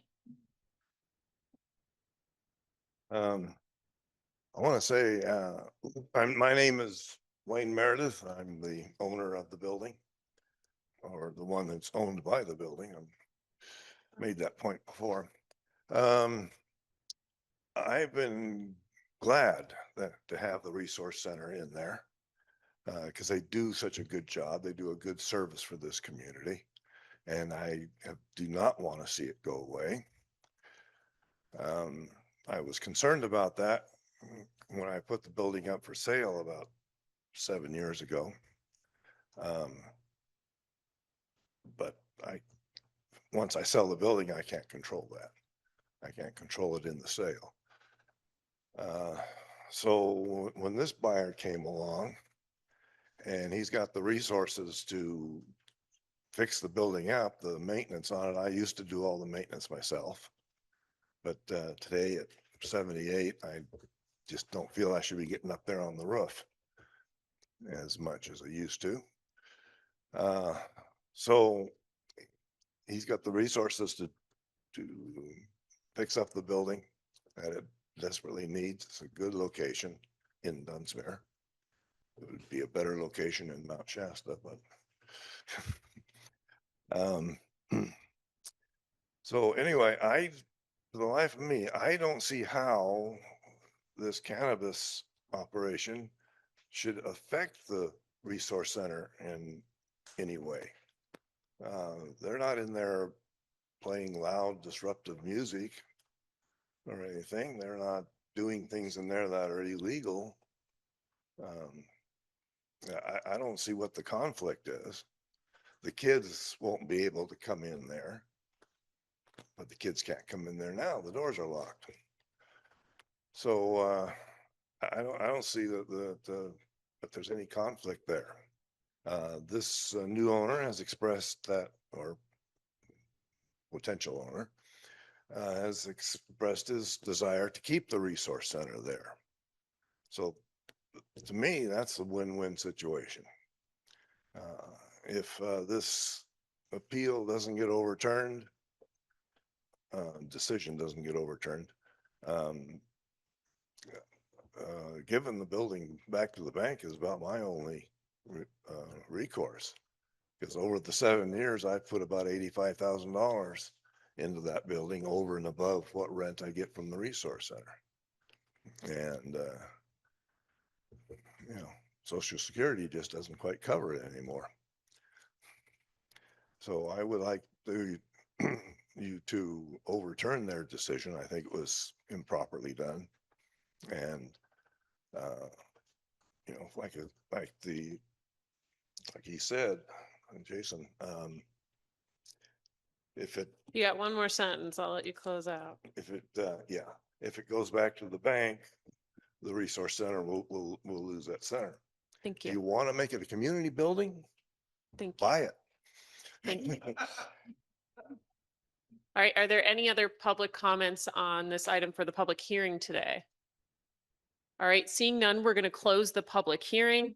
And I am going to recess us for 10 minutes. And then just for everybody's edification, at this point, we're going to come back to the city council discussion, which then typically leads to a decision. There is no other, oh, I'm sorry. I did forget Gary. I'm sorry. I will open the public hearing back up. Gary, did you want any rebuttal for your appeal? I just wanted to mention that the location is the main issue, but we have looked throughout town at multiple locations. And what we come to realize with that is that there is a very, very slim wedge of available area in Dunsmuir. This building just so happens to be in the Goldilocks zone of that wedge. Al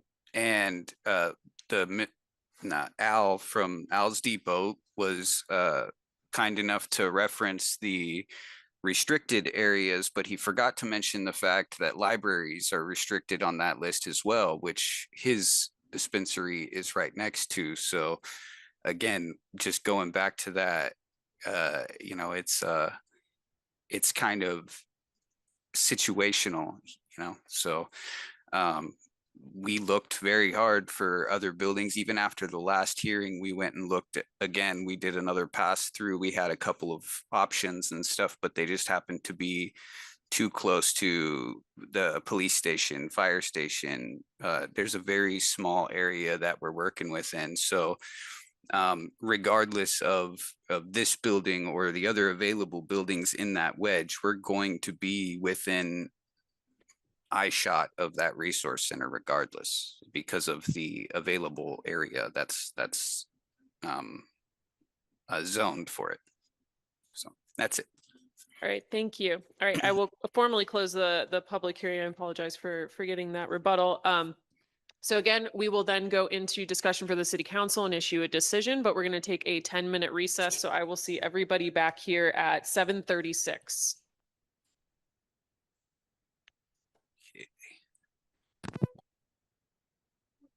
Mine too. Oh, let's see.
All right.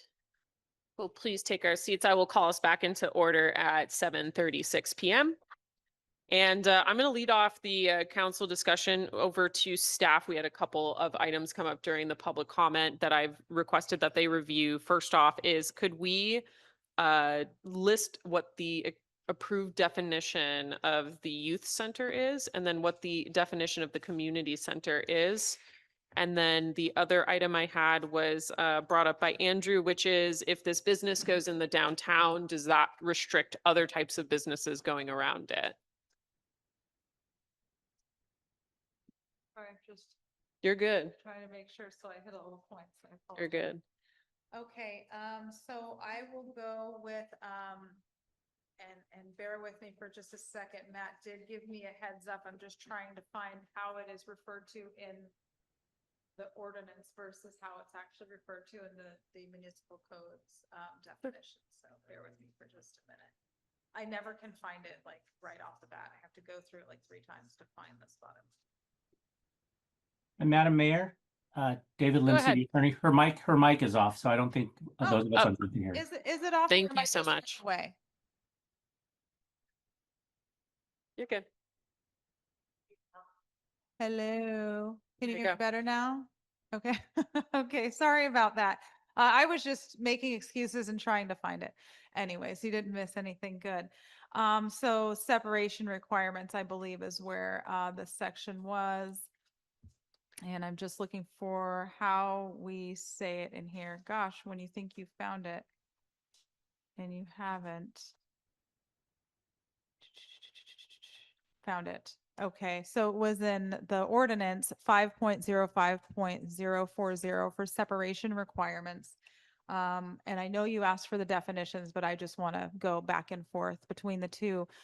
So in the ordinance, they state school, daycare home, not daycare, but daycare home, youth center, recreational center, or public park. So they're calling youth center and recreational center.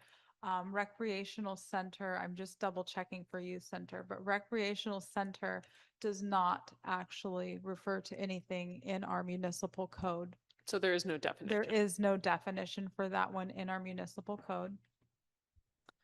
And let me go back to the code itself. Here I am. So youth center, I do want to really quick see. I don't believe I saw a youth center either. And so that may be a little difficult. Gosh darn it. Yeah, so also youth center is not in our municipal code. So I would be going to the common denominator, right? That was going to be a community resource center esque, something that I could find that was the closest. And there was actually 2 under the community definitions. And so I'll go over both of those as I skip through all of this really quick.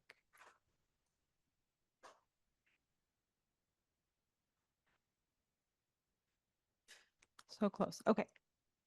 Community center is a multi-purpose meeting and recreational facilities owned and maintained by a public agency and typically consisting of 1 or more meeting or multi-purpose rooms, kitchen and/or outdoor barbecue facilities that are available for use by various groups for such activities as meetings, parties, receptions, dances, etc.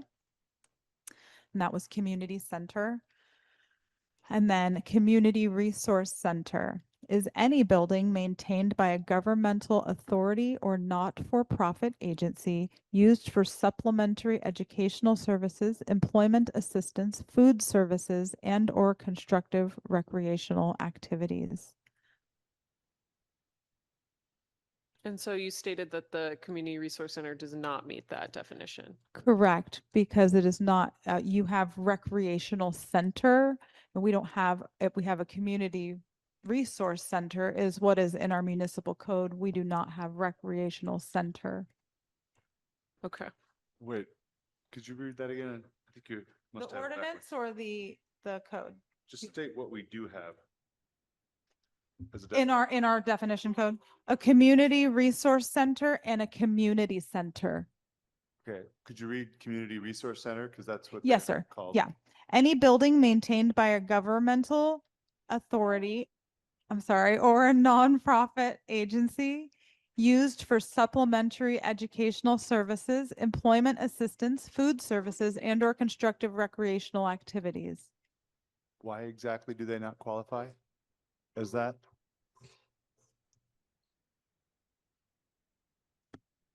Right, that's right. That's my point, is that it's different in the ordinance versus what we have in our definitions for different separations. So thank you for having this separately. I like having them both. So where the exception of retail, so this is from the ordinance. With the exception of retail facilities operating at the time of the enactment of this ordinance, no cannabis retailer, cultivation facility, manufacturing facility, or testing facility, or any other cannabis business facility may be located within 100 linear feet of property or property line from a library, children's park, football field, community building, or parks and recreation area. So this is not a community building. And I would say that closest to our definitions would be community center, which would be something that would be like our community building for the city of Dunsmuir. But within the ordinance itself, what is the definition of a community building? Hold on one more time. Let me go back over to the ordinance. This does not have that. Yep. Oh, I don't know. I think maybe Amber doesn't know that we have a community building, next to the ball field. Oh, no, I understand that. I'm asking for like, what is the adopted definition of these phrases so I can understand? We'll see when you go. Thank you. Definition are given A through W, and it is not in there. And Madam Mayor, Yeah, go ahead, Mr. this is Lip. David Lim, your city attorney. So I feel compelled, because I think this line of questioning is instructive for this council. I want to remind the council, first off, that in my role today at this hearing, I'm serving as advisor to the city council and not as an advocate to staff. The law is very clear that I can only take one role. So my role tonight is to advise staff in your role as hearing officers. So you're not acting as council members, for example, passing a resolution or deciding policy. You're acting in what's known as a quasi-judicial capacity to determine the property rights of an owner who is appealing a conditional use permit. Mm-hmm. That being said, as quasi-judicial officers, the determination of what the law means and how to apply it to the facts before you are in your sound discretion. In other words, you take the facts, you determine what you determine the facts to be, then you look at the law under the Muni Code and the state code and determine, do those facts apply to these specific laws? So the only point I'm making is when you're asking for definitions, I think it's already been established that under Muni Code 5.05.040, under subsection A, there is no direct definition of recreational center in the Muni Code. Therefore, it's in your sound discretion to make a reasonable determination, each of you individually, as to what that means and how it applies to these facts. In the same vein, under subsection B, there is no definition in the municipal code for a community building, which then gives you the authority as a quasi-judicial officers to make the determination as to what it means. I will point out, though, as your attorney, in looking, I had a chance to read this. I was not asked to review this and brief this council prior to the start of this hearing. I did not brief staff because that would have been improper for me to take an advocacy role with them.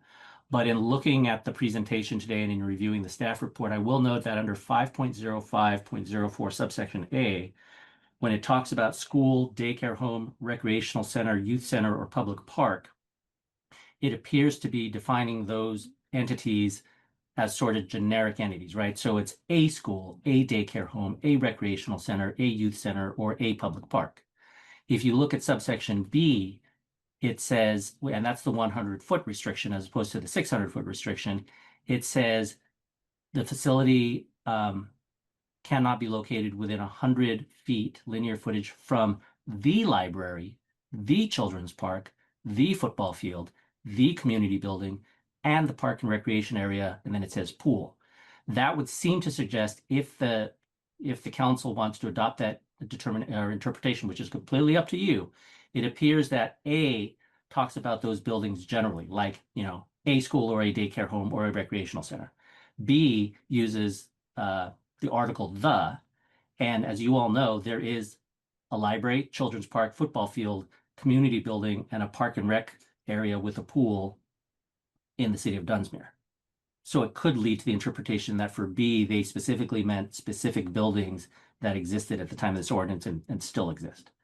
But again, the main point of me interrupting, and I apologize, was to remind you that you are the final determinators, all four of you independently, on what this all means. You are not bound to accept anybody else's recommendation other than what's in the code. And I think we've established that for at least recreational center, community building, there is no definition. And just a quick clarification question, that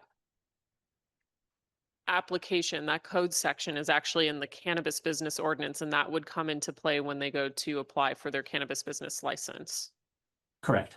Okay, so it would not have a bearing on a conditional use permit necessarily, like technically. Anyway, I don't answer that one. I asked it wrong, like in terms of what I'm getting at. But anyway, okay, I'm gonna move on from that. Could you maybe just briefly discuss the question that came up? If a cannabis retailer goes into the downtown, will that prohibit any other uses going around it? Mayor, members of the council, yeah, in regards to the question that was posed, that if another cannabis dispensary goes in downtown, would that preclude any of those other uses where there were the distance requirements? And that it would not preclude those uses. So it works, it doesn't work both directions, I guess would be a good way to put that. If there's already a daycare center there, a cannabis dispensary can't move in. But if a cannabis dispensary is there and a daycare still decided they wanted to locate within that distance, that would be their purview to do so. Okay, thank you. Are there any other clarifying questions for staff? Otherwise, I'll go down the line and have give everyone a chance for discussion. I think there's a number of questions. I think the biggest one I have still is explaining how it doesn't meet the definition of youth center. I also want clarification on, I'm seeing a lot of things here relating to, buffer zone, contained within a building for order. This is literally within the building. Is there any difference in the way we apply this? Because it's literally shared in the same. Sorry, I couldn't hear very well. Obviously, that'd be. You talk. Yeah. So is there any difference with it sharing the same building as far as how this would? Am I allowed to? Yeah, go ahead. I don't see any code that specifies. It has a buffer, a foot buffer. I think if it was in the same building as one of the, what's the word that I'm looking for? Protected, perhaps, if it was in the same building. No way, right? Because it would be within that buffer area, but they just speak to yardage, footage from the protected spaces. Yeah, it might make a difference if there's any shared space, doorways, et cetera. I understand, but. There would, well, it's not so much about the address, and I'm so sorry if I'm. So at this point, for members of the public, you've had your chance to speak. It is now on our side. You may answer the question. Okay. So that would actually be a fire and building code related that would actually come at the time of the modifications to the building prior to opening, where they would have to figure out exiting, if they needed to do any fire separations or, anything like that. But it's only going to be depending on what it is that they propose to do. But as far as any restrictions for cannabis businesses specifically, there's nothing about them being in the same building. It would be any two businesses. Okay. And I just don't quite have the best explanation yet of the the reason why the Community Resource Center doesn't fit any of those listed. So I'm being told in the staff report that it doesn't. I would just like a more robust explanation of why they don't meet all those criteria. Well, and I think really quick before you answer, just stepping in here for a second. And I understand what Mr. Lim has actually gotten to the point of is as we kind of discussed earlier, as you brought up with your questioning, there's a number of layers that this type of business has to go through for permitting. And right now they're in this upper end of a conditional use permit. Now, when we go to analyze and apply the buffer zones, that occurs during the cannabis business license, which would be the next step. And so based off of these definitions that are being discussed, the use may be disqualified at the next step, regardless of if we grant a conditional use permit or not. But again, going back to the item at hand is we're trying to determine if the findings to grant a conditional use permit are there, not necessarily if there is a cannabis business license that could be granted. Understood, but it does say Yeah. that they did not find it. So they didn't make the findings for the buffer. They made the findings related to the conditional use permit, which is why I asked for those to come up. And that in I believe the 4 findings that were placed up were, does it meet the zoning code regulations? Does it meet the intentions? I believe that the general plan is one of those that's on there You might typically. be answering the question partly, and I certainly would love to have Amber's answer, but is it lodged in the zoning code, the definitions of these, in other words, the definitions of these sensitive uses, quote, at the time of us adopting the zoning code for the cannabis ordinance, was that when we had the opportunity as a community come together and preclude, establish a buffer zone against this particular entity?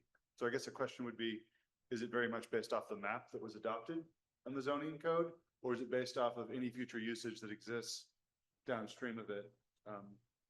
I guess that gets back to whether you go with A or B. Is it literally the children's park, the community center? It is listed as which would mean that it's a proper noun.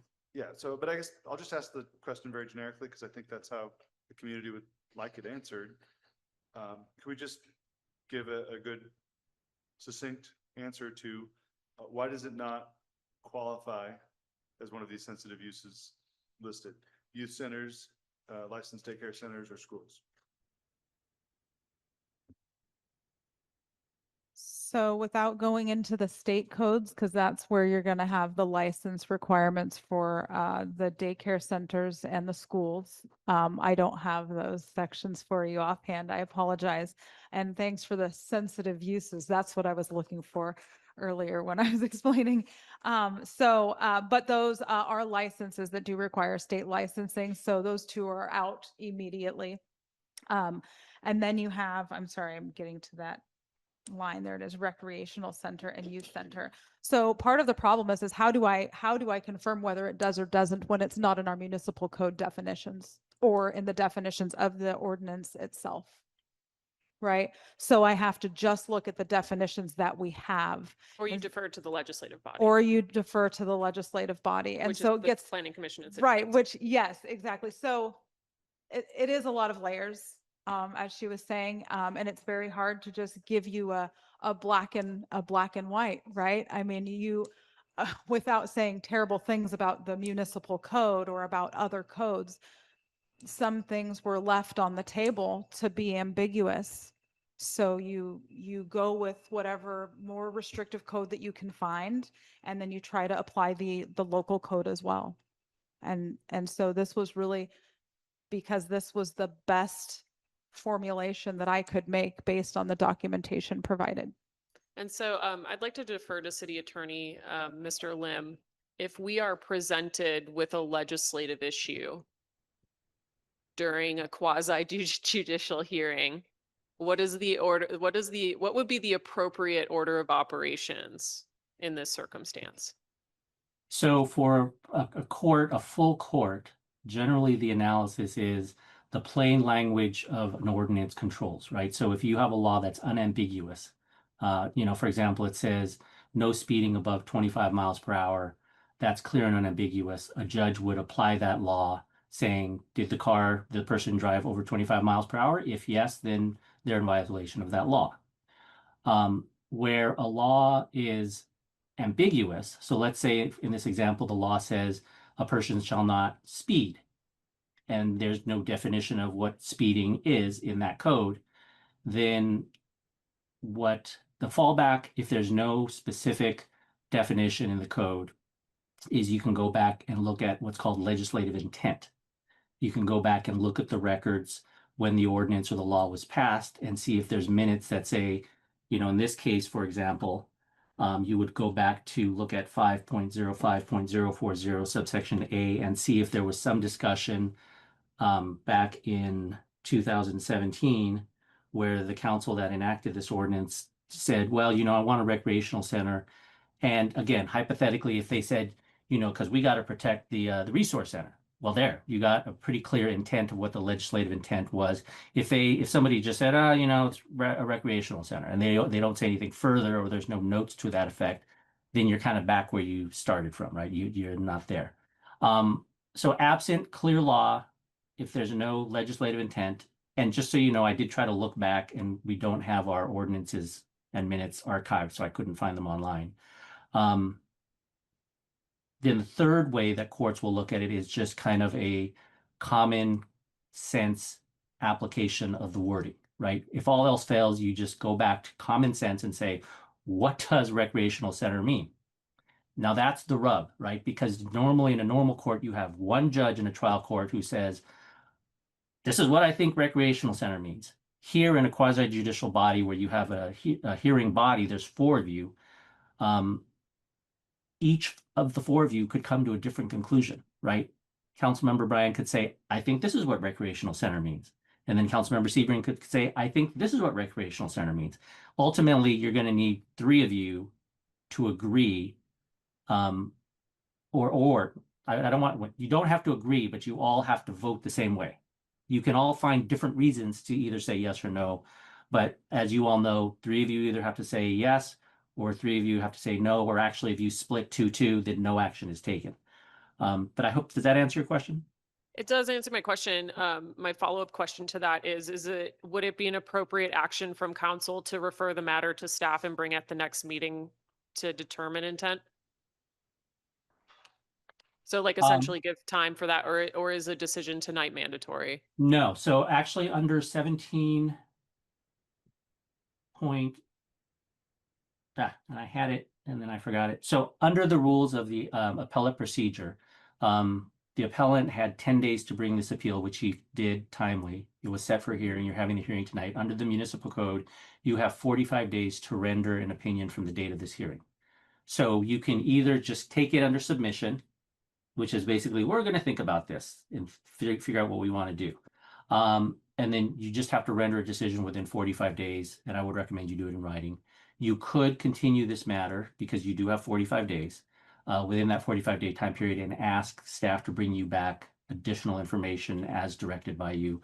I would actually encourage that because, again, the difference between you all and a judge is when a judge takes something under submission, she's just one person. So she can go back and do research. She can look through the evidence. There's four of you. You want to be careful of the Brown Act, right? So if you say we're going to take it under submission, you can't all be like, hey, let's go down and meet for coffee and hash this out. That is not allowed. You have to do it in an open public meeting.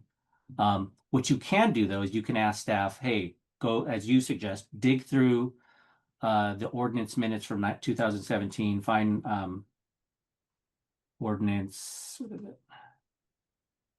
558, section 1 from December 7th, 2017, and pull the minutes and see if that will help us at all and bring it back to us at the next meeting. And so we'll continue the hearing to that date to get that report and look at the minutes to see if there's some legislative intent that helps us. That's certainly allowable. All right. I'll come back to council. Councilmember Hubbard, do you have any discussion items you'd like to bring up tonight? No, I think I have the information I need. You do feel comfortable with the decision tonight? I do. Okay. Vice Mayor Sebring? My only question I guess I forgot to ask is what are the hours of the community resource building center? Anyone? I'll let you answer that. Stephen, if you want to come up to the microphone really quick and just address that clarifying question, just if you can hit the thing. Like, are they consistent, variable? Both. Okay. So we are open Tuesday, Wednesday, Thursday, 9 a.m. to 4 p.m., Fridays, 9 a.m. to 1 p.m. But we also do other activities on the weekends, Friday afternoons, Mondays. So it just depends on what other What's going on. community events we're hosting. Yeah, at night, we do classes at night. Okay. So Thank our set hours, but we're all over the place. Okay. So Thank you for the clarification. You can continue. I would love a deeper dive into like, I would be more comfortable having a little bit of time to think on it and have a more thorough explanation, I guess, like Dave suggested. Okay. Councilmember Bryan. I have a lot of conflicting thoughts on this issue. I myself am also a real estate broker who has had the pleasure of helping commercial real estate owners and potential buyers in Dunsmuir, and it is not an easy landscape to navigate, even without additional hurdles or community concern. So I do thank people for trying to make something happen, both the applicant and the building owner and professionals involved in trying to get this and I do believe there probably is a way to mitigate some of the concerns. The reason why my knee-jerk reaction to dispensary next to the resource center was, I hope not. But if we can mitigate the reasons why that is our reaction through the licensing process that's already laid out in advance, I do think we have now had two fully operational, a third one, I believe, soon to be, not at the same time, cannabis retailers in Dunsmuir. And I've seen, in my own opinion, little to none negative impact on the community.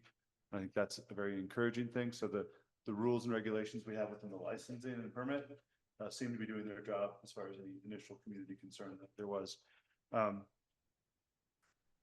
It is tough because I actually do not believe Dunsmuir needs 3 cannabis dispensaries. And I'm on the record saying that a year ago. I said it about 4 months ago when we revisited for the on-site consumption. 3 was kind of a random number picked by the people, the council at the time who did the ordinance. I believe our small town is a better fit with fewer. That being said, we didn't take action at that time. And I do not believe in changing the rules halfway through. So if we can pin down what it is we are ruling on, and maybe I'd appreciate some help, Mr. Lim. I think maybe we could come to a decision tonight. If the question is more generically, individually, do we want to see this here or not? That's a very different answer than rule on this specific zoning issue or land use issue. And that the latter is my understanding of this issue, but I'd like to hear it more succinctly explained to us so we can move through and see if we can come to some decision. Thanks. Mr. Lim, did you want to respond to that? I'll be honest, I don't think I completely understood the question. So can you ask the question again? I apologize. Okay, great. I didn't either. So Okay. that's why I didn't summarize it. Yeah, if you could be a little bit more clear for me, please. If we could, the decision here is to overturn this denial or not, grant this appeal or not. The basis for the denial was the proximity to the community resource center. Am I following? The reason that is not an acceptable denial in this case is, according to staff's recommendation, fill in the blank. You know, I'd like to get to what it is we're deciding on if it's a narrow ruling. To me, maybe I'm distracted by all this wonderful community input on both sides, but I'd like to narrow it down, and I think we could potentially be in a position to make a decision tonight. Okay. Oh, okay. So thank you. That helps me. So one thing I want to clarify, if it factors into your decisions at all, is I actually misstated. I looked at the municipal code 17.140.030 dealing with the appeals of the planning commission action. I said it was 45 days from today. It's actually, you have to render a decision within 45 days after the conclusion of the hearing. So if you were to continue the hearing for more information, the 45 days would not start to run until you'd close the hearing and take it under submission. So you have time if you want to continue it to think about it, that's fine. But again, you can also make a decision tonight. To answer Councilmember Bryan's question about what you're here for, before you today is an appeal of the Planning Commission decision made pursuant to Muni Code 17.140.030. So the only thing before you tonight is whether or not the Planning Commission's action in denying the requested conditional use permit for retail cannabis sales and including minor interior and exterior alterations was done properly. So you can either affirm the Planning Commission's denial of that application, or you can overrule the denial by the Planning Commission and grant the conditional use permit for retail cannabis sales to include minor interior and exterior alterations. I will also point out that under the law, under 17.140.030, this body, as the quasi judicial hearing officer, is conducting what's called a de novo hearing. That's Latin meaning like new, I think. De novo means that you are not bound by any of the findings of the Planning Commission or the decisions of the Planning Commission. You don't have to consider them at all. This is like a brand new hearing. You can consider whatever evidence you think is relevant. You're not bound by the record of the Planning Commission. You don't have to make a determination that they were wrong or, you know, that they were right but well-meaning. You can just make your own decision, and so you don't have to do anything with regards to judging them, if that makes sense. The conditions of approval, as staff laid out on page 19 of your packet, there are 4 conditions of approval. And on page 19, and staff already laid them out for you, but I'll just reiterate them based on Councilmember Bryan's questions, is you have to, 1, find that the project as conditioned is exempt from CEQA pursuant to the sections they list on page 19. B, you have to find that the proposed project as conditioned will not result in any significant adverse effects on the environment. And then it actually picks up on page 22. And I think that was just a error in where they put everything on the page. Subsection C is you must find that as conditioned, approval of the cannabis retail storefront is consistent with the provisions of Title 17.88.060A, as well as the goals and land use policies of the current 2006 Dunsmuir General Plan. And D, find that the project as conditioned is compatible with surrounding land uses and would not be detrimental to the health, safety, and general welfare of the residents of the city of Dunsmuir. If you are unable to make those 4 findings, then you have grounds to deny the conditional use permit.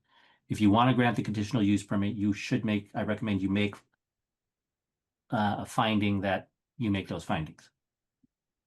Okay. There's because there's a suggested motion on page 17 that includes all of the findings. Just for the Right. record, in the staff report, it cuts off at B. I have no idea where C and D are, and my page 22 is not the same as David's 22. So just FYI for printing purposes. Sarah and I were both looking for it for a little bit here, but thank you. It's okay. It happens. But I will come back to Councilmember Bryan. So are you comfortable with making a decision tonight, or do you need additional information or time?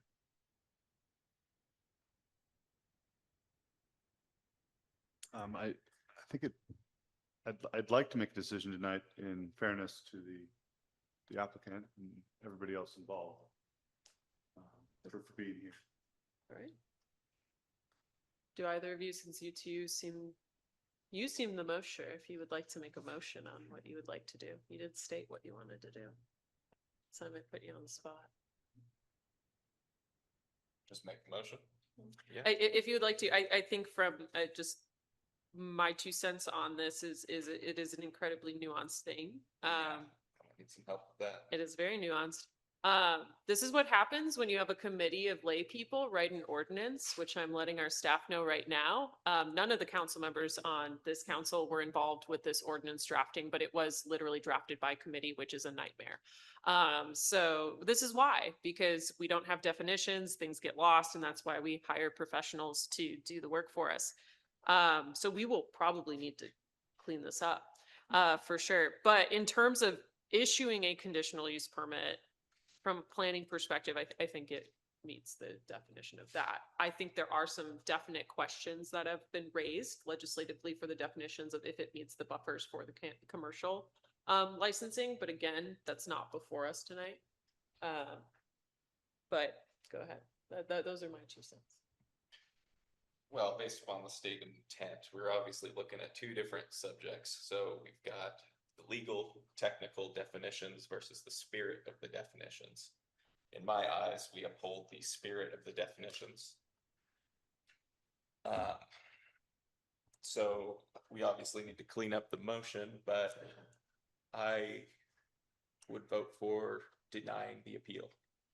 So you would move the city council hereby upholds the planning commission's denial of the application for a conditional use permit. Correct. Is that fair? All right, there's a motion. Is there a second? So motion fails. Is there another motion? Well, I'm not quite at the strength of a motion. I do think we are kind of considering 2 things at once. What I really want to consider is whether I'd like having zoning that allows for this or not.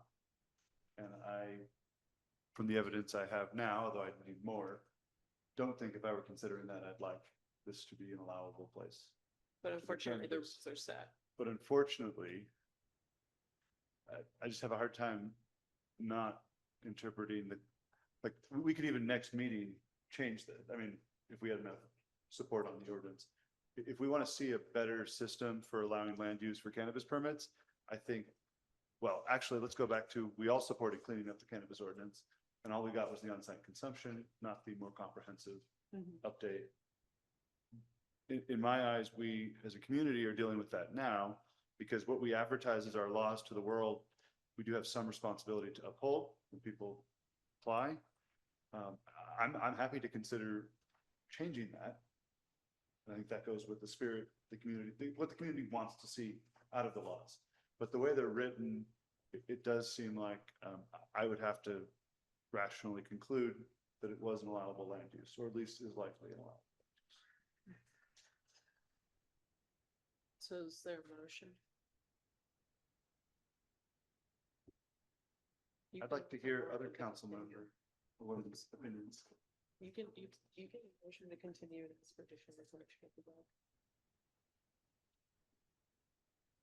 I would like to motion and request additional information. So I believe it would be a motion to continue to the next meeting, requesting that city staff return with additional information related to the intent on the definitions of the community building, recreation building, among the other sensitive uses. Is that accurate? Right, and then we would like to revisit this item at the next council meeting, which is September 3rd. We will not be here. Well, Michael Planner will be here. City Attorney, Mr. Lim. Vice Mayor Sebring has reminded me she will not be at the next meeting, but Councilmember Clarno will be at the next meeting. Does that pose any issue for the quasi judicial status? Yes. Yes. Okay. So we Because will at need this to- point, since I'm sorry to interrupt you, Mayor. Since Councilmember Clarno has not been here, my recommendation would be he should not. He can't jump in the middle of the hearing because he hasn't been able to ask questions. I mean, while he could review the video, he hasn't been present for the hearing. So at this point, it's safe for him to recuse himself until he comes back. Yeah. That's up to you. We have 45 days. I understand that that's a waiting period for the appellant, but if you do feel strongly that you need the additional time, we also have I believe, will the second meeting in September be within our 45 days? Remember that I corrected myself. The 45 days doesn't start to run until the hearing is concluded. Okay. So you can continue the hearing to the second meeting in September, and the 45 days does not start to run until you've concluded the meeting. While I'm talking, I'll throw out one other recommendation to this hearing body. It's also helpful when you make the motion, if you make it to continue, if it's going to be just for the limited purposes of receiving additional information and not reopening the hearing, because you don't want people showing up thinking they're going to get to speak at public comment again, and you don't have to reopen public comment, although you could. It's completely at your discretion. But just from a practical standpoint, I've done these before, and people show up at the second meeting angry if they're not made aware Yeah. that there's no new comment. So I guess I would friendly amend the motion to continue this public hearing for the purposes of receiving additional content and just discussion. It would not reopen the public comment portion, just because there has to be a strict record. That would be my personal preference. And then we would schedule that for the September 17th regular city council meeting. Is that okay with you? Yes. All right, I will second that motion. And I will help you, Wendy, recraft that for the minutes. So there's a motion by Vice Mayor Sebring, second by Mayor Lucchese. I will take a roll call vote. Councilmember Hubbard, Aye. Councilmember Bryan, I'm gonna go with no. Vice Mayor Sebring, Aye. myself as an aye. Motion carries. We will come back on September 17th, back into discussion on this item. Thank you all for being here. Thank you for your patience. Hey, ma'am, quick. I'm just gonna give everybody a couple minutes to shuffle out since it was a big group, but we do also have some planning commissioners. What?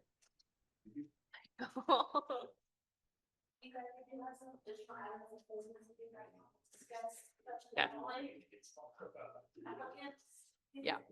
Sorry, we are still in a meeting. We have other items, so, but thank you for your time. All right, we are going to move now into, may we move old business to the next meeting? All right, is the city council all right with me motioning to continue our old business of reviewing the city manager's 26-27 work plan to the September 3rd meeting? Yes. All right, that's consensus. So we are going to move old business to the next meeting so we can get to our new business, which is appointment of 3 planning commissioners who have termed out. We have applications received from Chrissy Tomar, Dwight Bailey, Leah Webb. And I know that we have 2 of our 3 here tonight. I don't know if we have Chrissy available, but I know.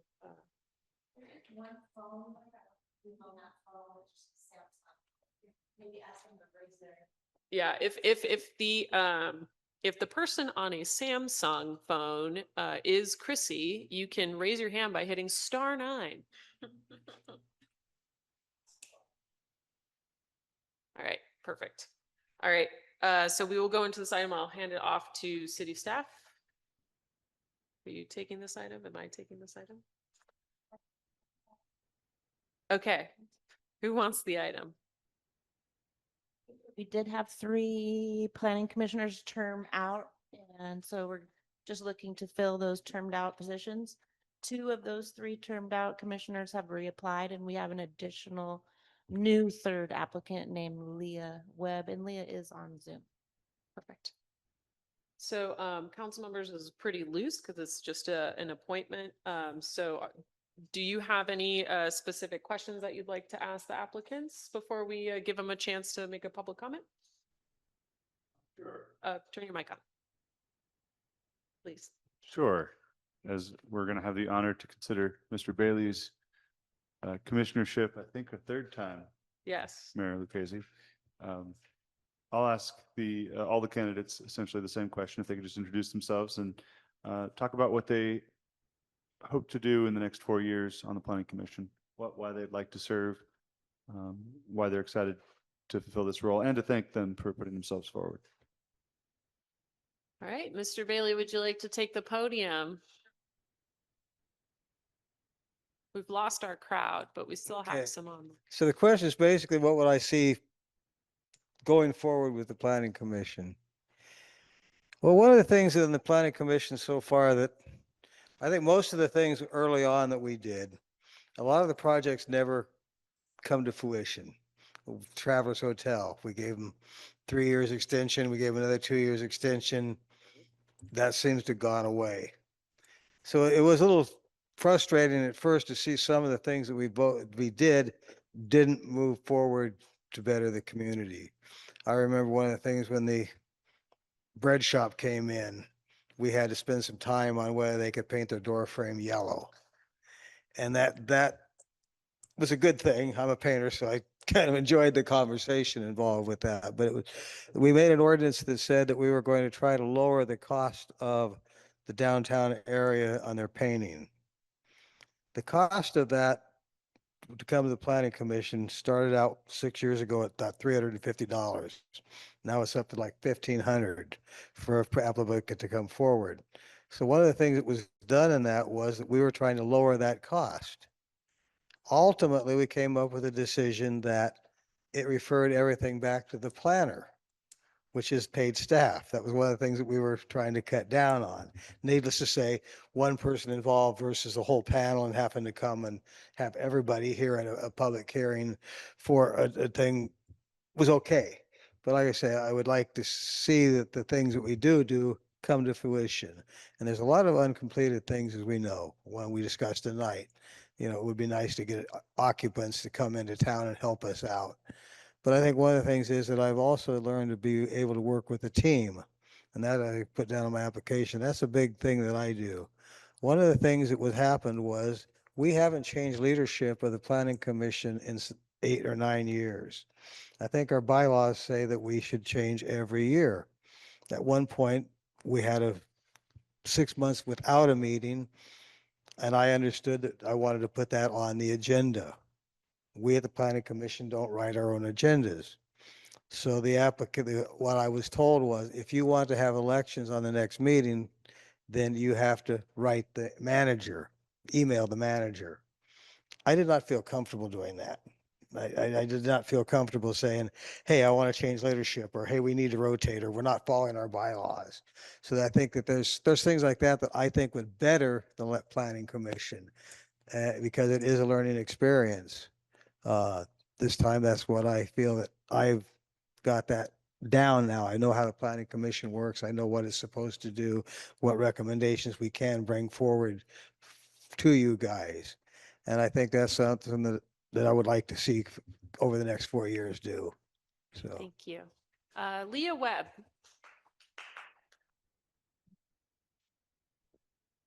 Thank you. Drive safe. All right, Leah. Hello, am I off Hi. mute? Yes, Thank you're you. good to go. All right.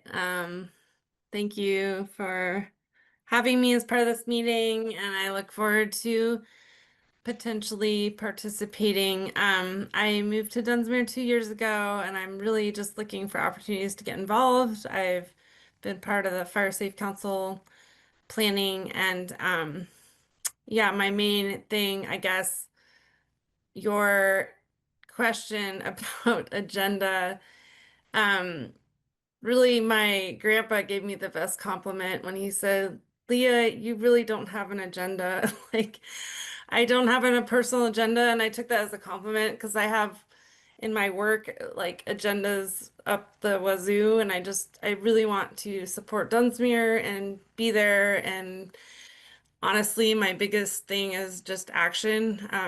I'm a planner in my job. I'm an environmental scientist and soil scientist for planning projects from the science perspective, and that's what I do on my day job. And I just, if we have the data and the science, I just want to like move forward and create action. So I guess that's my biggest thing is like just help Dunsmuir in some way to move forward on whatever action items are important and, provide the important science or data or whatever is needed to kind of move things along. So that's you. all I have to offer. And I'm happy to answer any questions if people have them. All right, thank you. And I don't believe we have Chrissy. Are there any other questions for our candidates? No, just All right. thank you, Leah, for putting yourself forward. We're really excited to have you part of the team. All right. All right, I'll bring this back to council member discussion. I will advocate for Chrissy. Chrissy works for Caltrans, and she did a really good job on our historic downtown designation. She did a really nice write-up of the California Theater. So I know she's not able to attend tonight for whatever reason, but I think she does add to the group, and so I would be happy to support her to be reappointed. So, is there a motion?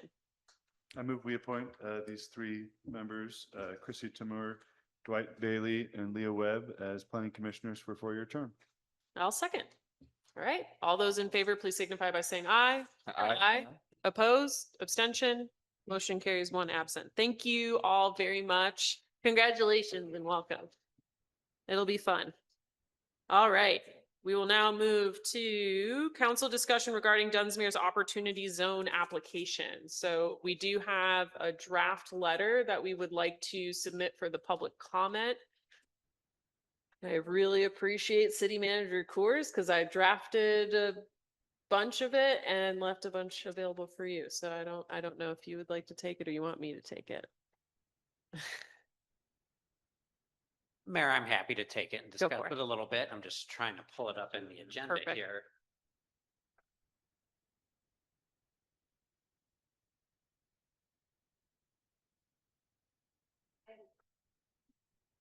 I know I did the same thing to myself as I was going through, and I would see things that I had read earlier and I wanted to jump to them, and then in the process I don't see a letter, don't either.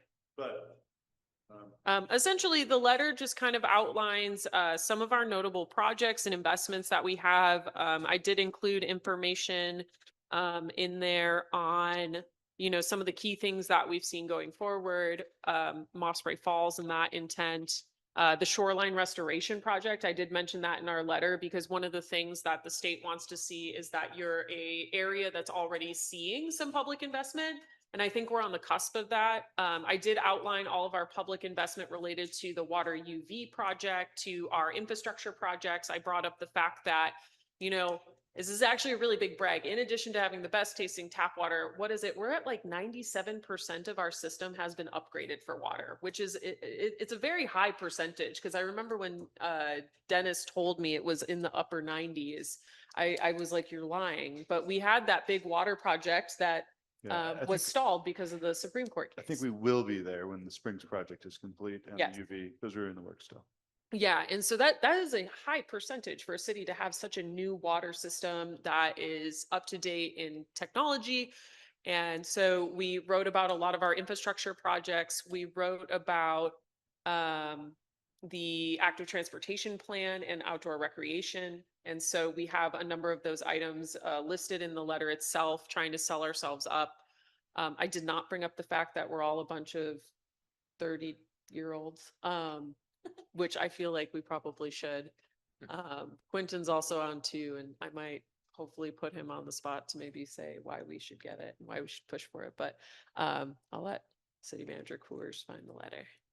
So yeah, and Mayor and Council, I apologize. I couldn't find it either, but I'm gonna pull it up here. Let me into the meeting. Oh, sorry.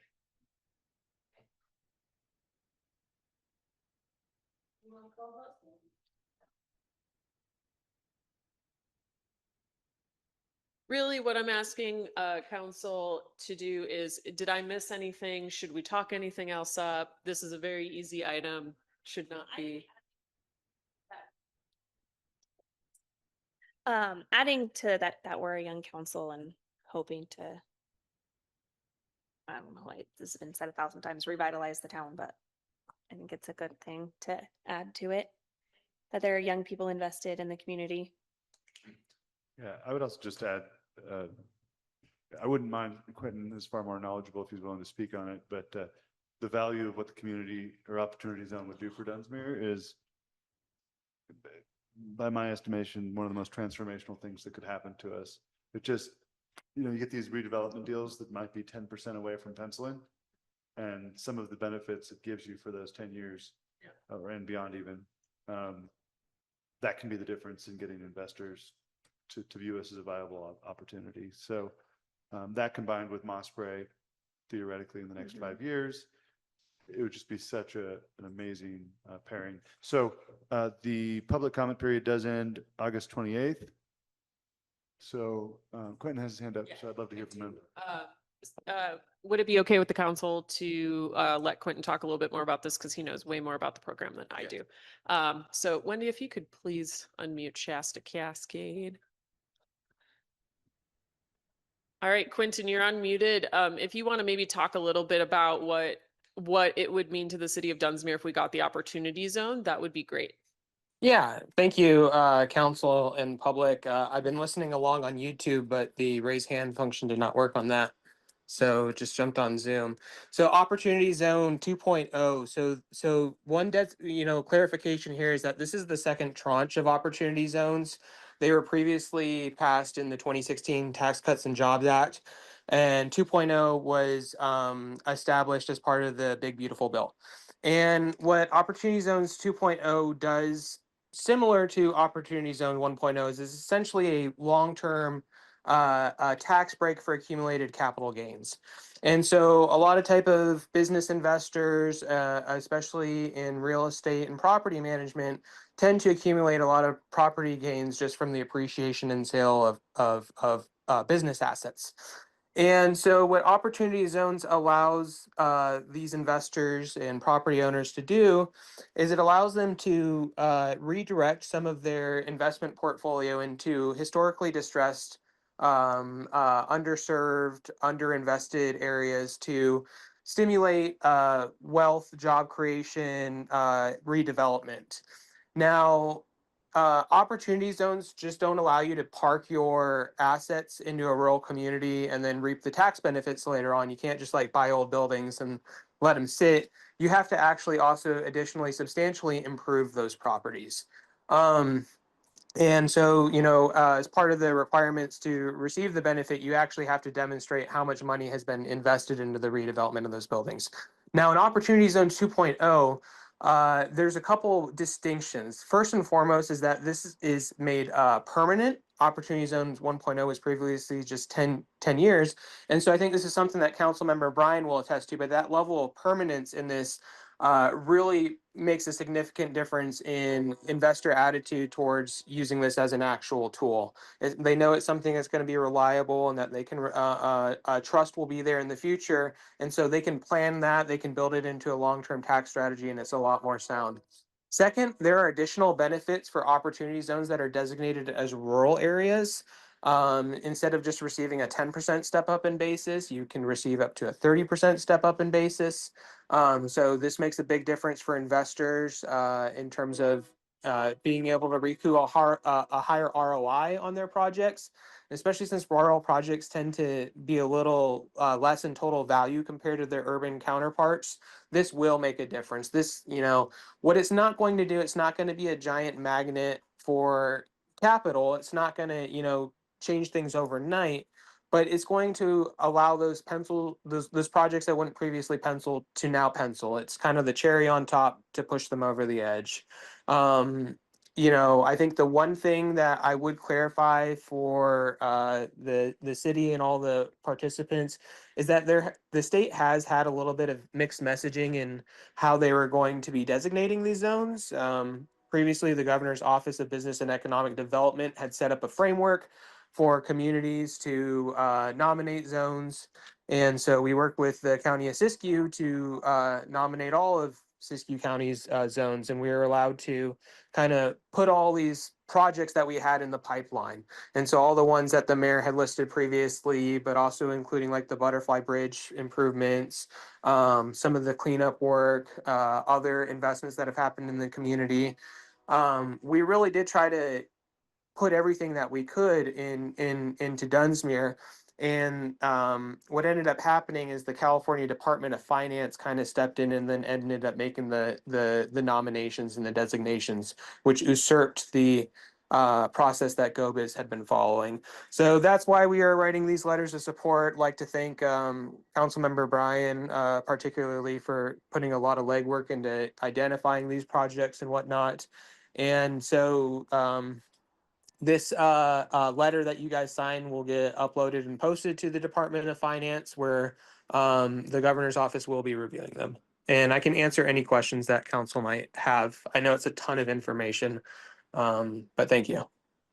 And I will say really quick to jump on that, why this is even more important now for the city of Dunsmuir than even before is with the passage of the 21st Century Road to Housing Act. So what that bipartisan bill did when it passed was it now creates a priority for Opportunity Zone 2.0 holders, and it has a larger rural set aside for those who have an Opportunity 2.0 zone. So not only if we get this Opportunity Zone, we would also be way more eligible for HUD prioritized housing grants, for pre-ready housing plans, for housing subsidization, for mixed use and redevelopment is one of the priorities. They're really prioritizing adaptive reuse of commercial buildings into mixed use residential commercial, which is essentially what we're trying to do in the downtown zone. And so we're really trying to advocate to the state to put us up in this category, because I don't think the cities that were selected, and you know what, I'll throw shade. Mount Shasta got selected. They don't even like to build things. Like, we want to actually build things. And I think that needs to like be pushed across that, like, we deserve this. Like, I will fight someone.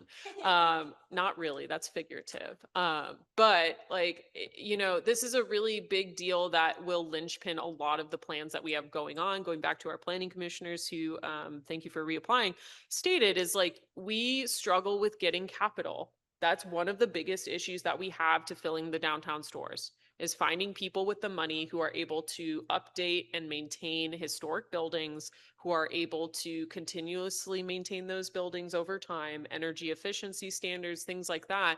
That takes upfront investment. And this is a really great opportunity to start that upfront investment. And so that's why I'm really passionate about trying to send as much information in as possible to do that. So I will open it up for public comment. If there's any other public comments before we come back to council, you may approach the podium. You'll have 3 minutes. Go for it, Al.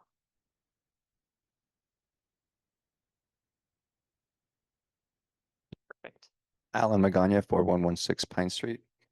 As a business owner in downtown Dunsmuir, I look forward to the council and the new plan to facilitate what we can do for all of our community members, our businesses, and future investors. And I really appreciate you guys and your time. Thank you. Go for it, Mr. Bailey.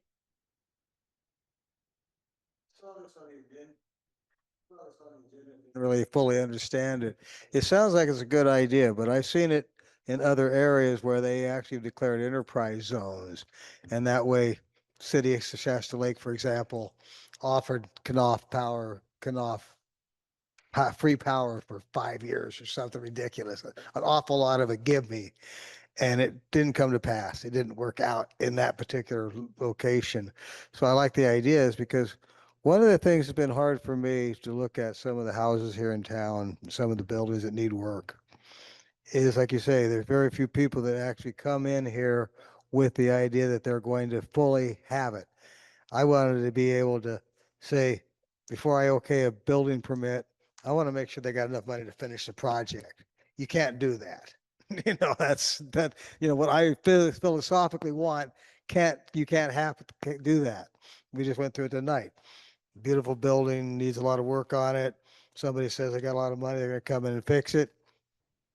That doesn't go anywhere. That alone doesn't make it. But the concept of being able to help individuals coming in for low income housing, things like that, are okay, but how it's used and how we take a chance, there are pitfalls, I guess what I'm saying, but I like the concept. Thank you. Are there any other public comments on this item? All right, seeing none, I'll come back to council. Councilmember Bryan, I know you were gonna. Yeah, well, before I move to approve this letter, I just want to say that if you listening or you know anyone who is interested, you can either work through the city or myself. I'm available too. The more letters, the better. I would say we've been advised what they're looking for specifically would be investors or building owners or potential investors who would say, if we get this, I would consider or would likely do this investment, this sort of scale. Now, anybody who wants to support it is more than welcome to, but if you know anyone who's ever thought about buying up an old property in Dunsmuir and fixing it up, we need to hear from them now and hear that this type of incredible tax break over, the life of the investment could be the difference, would be the difference. That'll help our case. So please don't hesitate. reach out to us the next couple days. Yeah, and please go to the online portal and submit a public comment letter. Anyone can do it. So feel free to go ahead and do that. You don't have to copy and paste our letter, but you could. Yeah, But we can also provide sample language if you need it. Yeah. So is there a motion to authorize the city manager to augment the letter as he sees fit and sends prior to the deadline? So moved. All right. There's a motion by Councilmember Bryan, second by Vice Mayor Sebring. All those in favor, please signify by saying aye. Aye. Opposed, abstention, motion carries. All right, thank you, guys. Moving through, we are through new business and on to future agenda items. City Manager Coors, is there anything you want to note about the future agenda items? Mayor, no, I have nothing to note about the future items. Okay. We have made an effort to pare those down to things we definitely know are coming on an agenda sooner rather than later. Okay.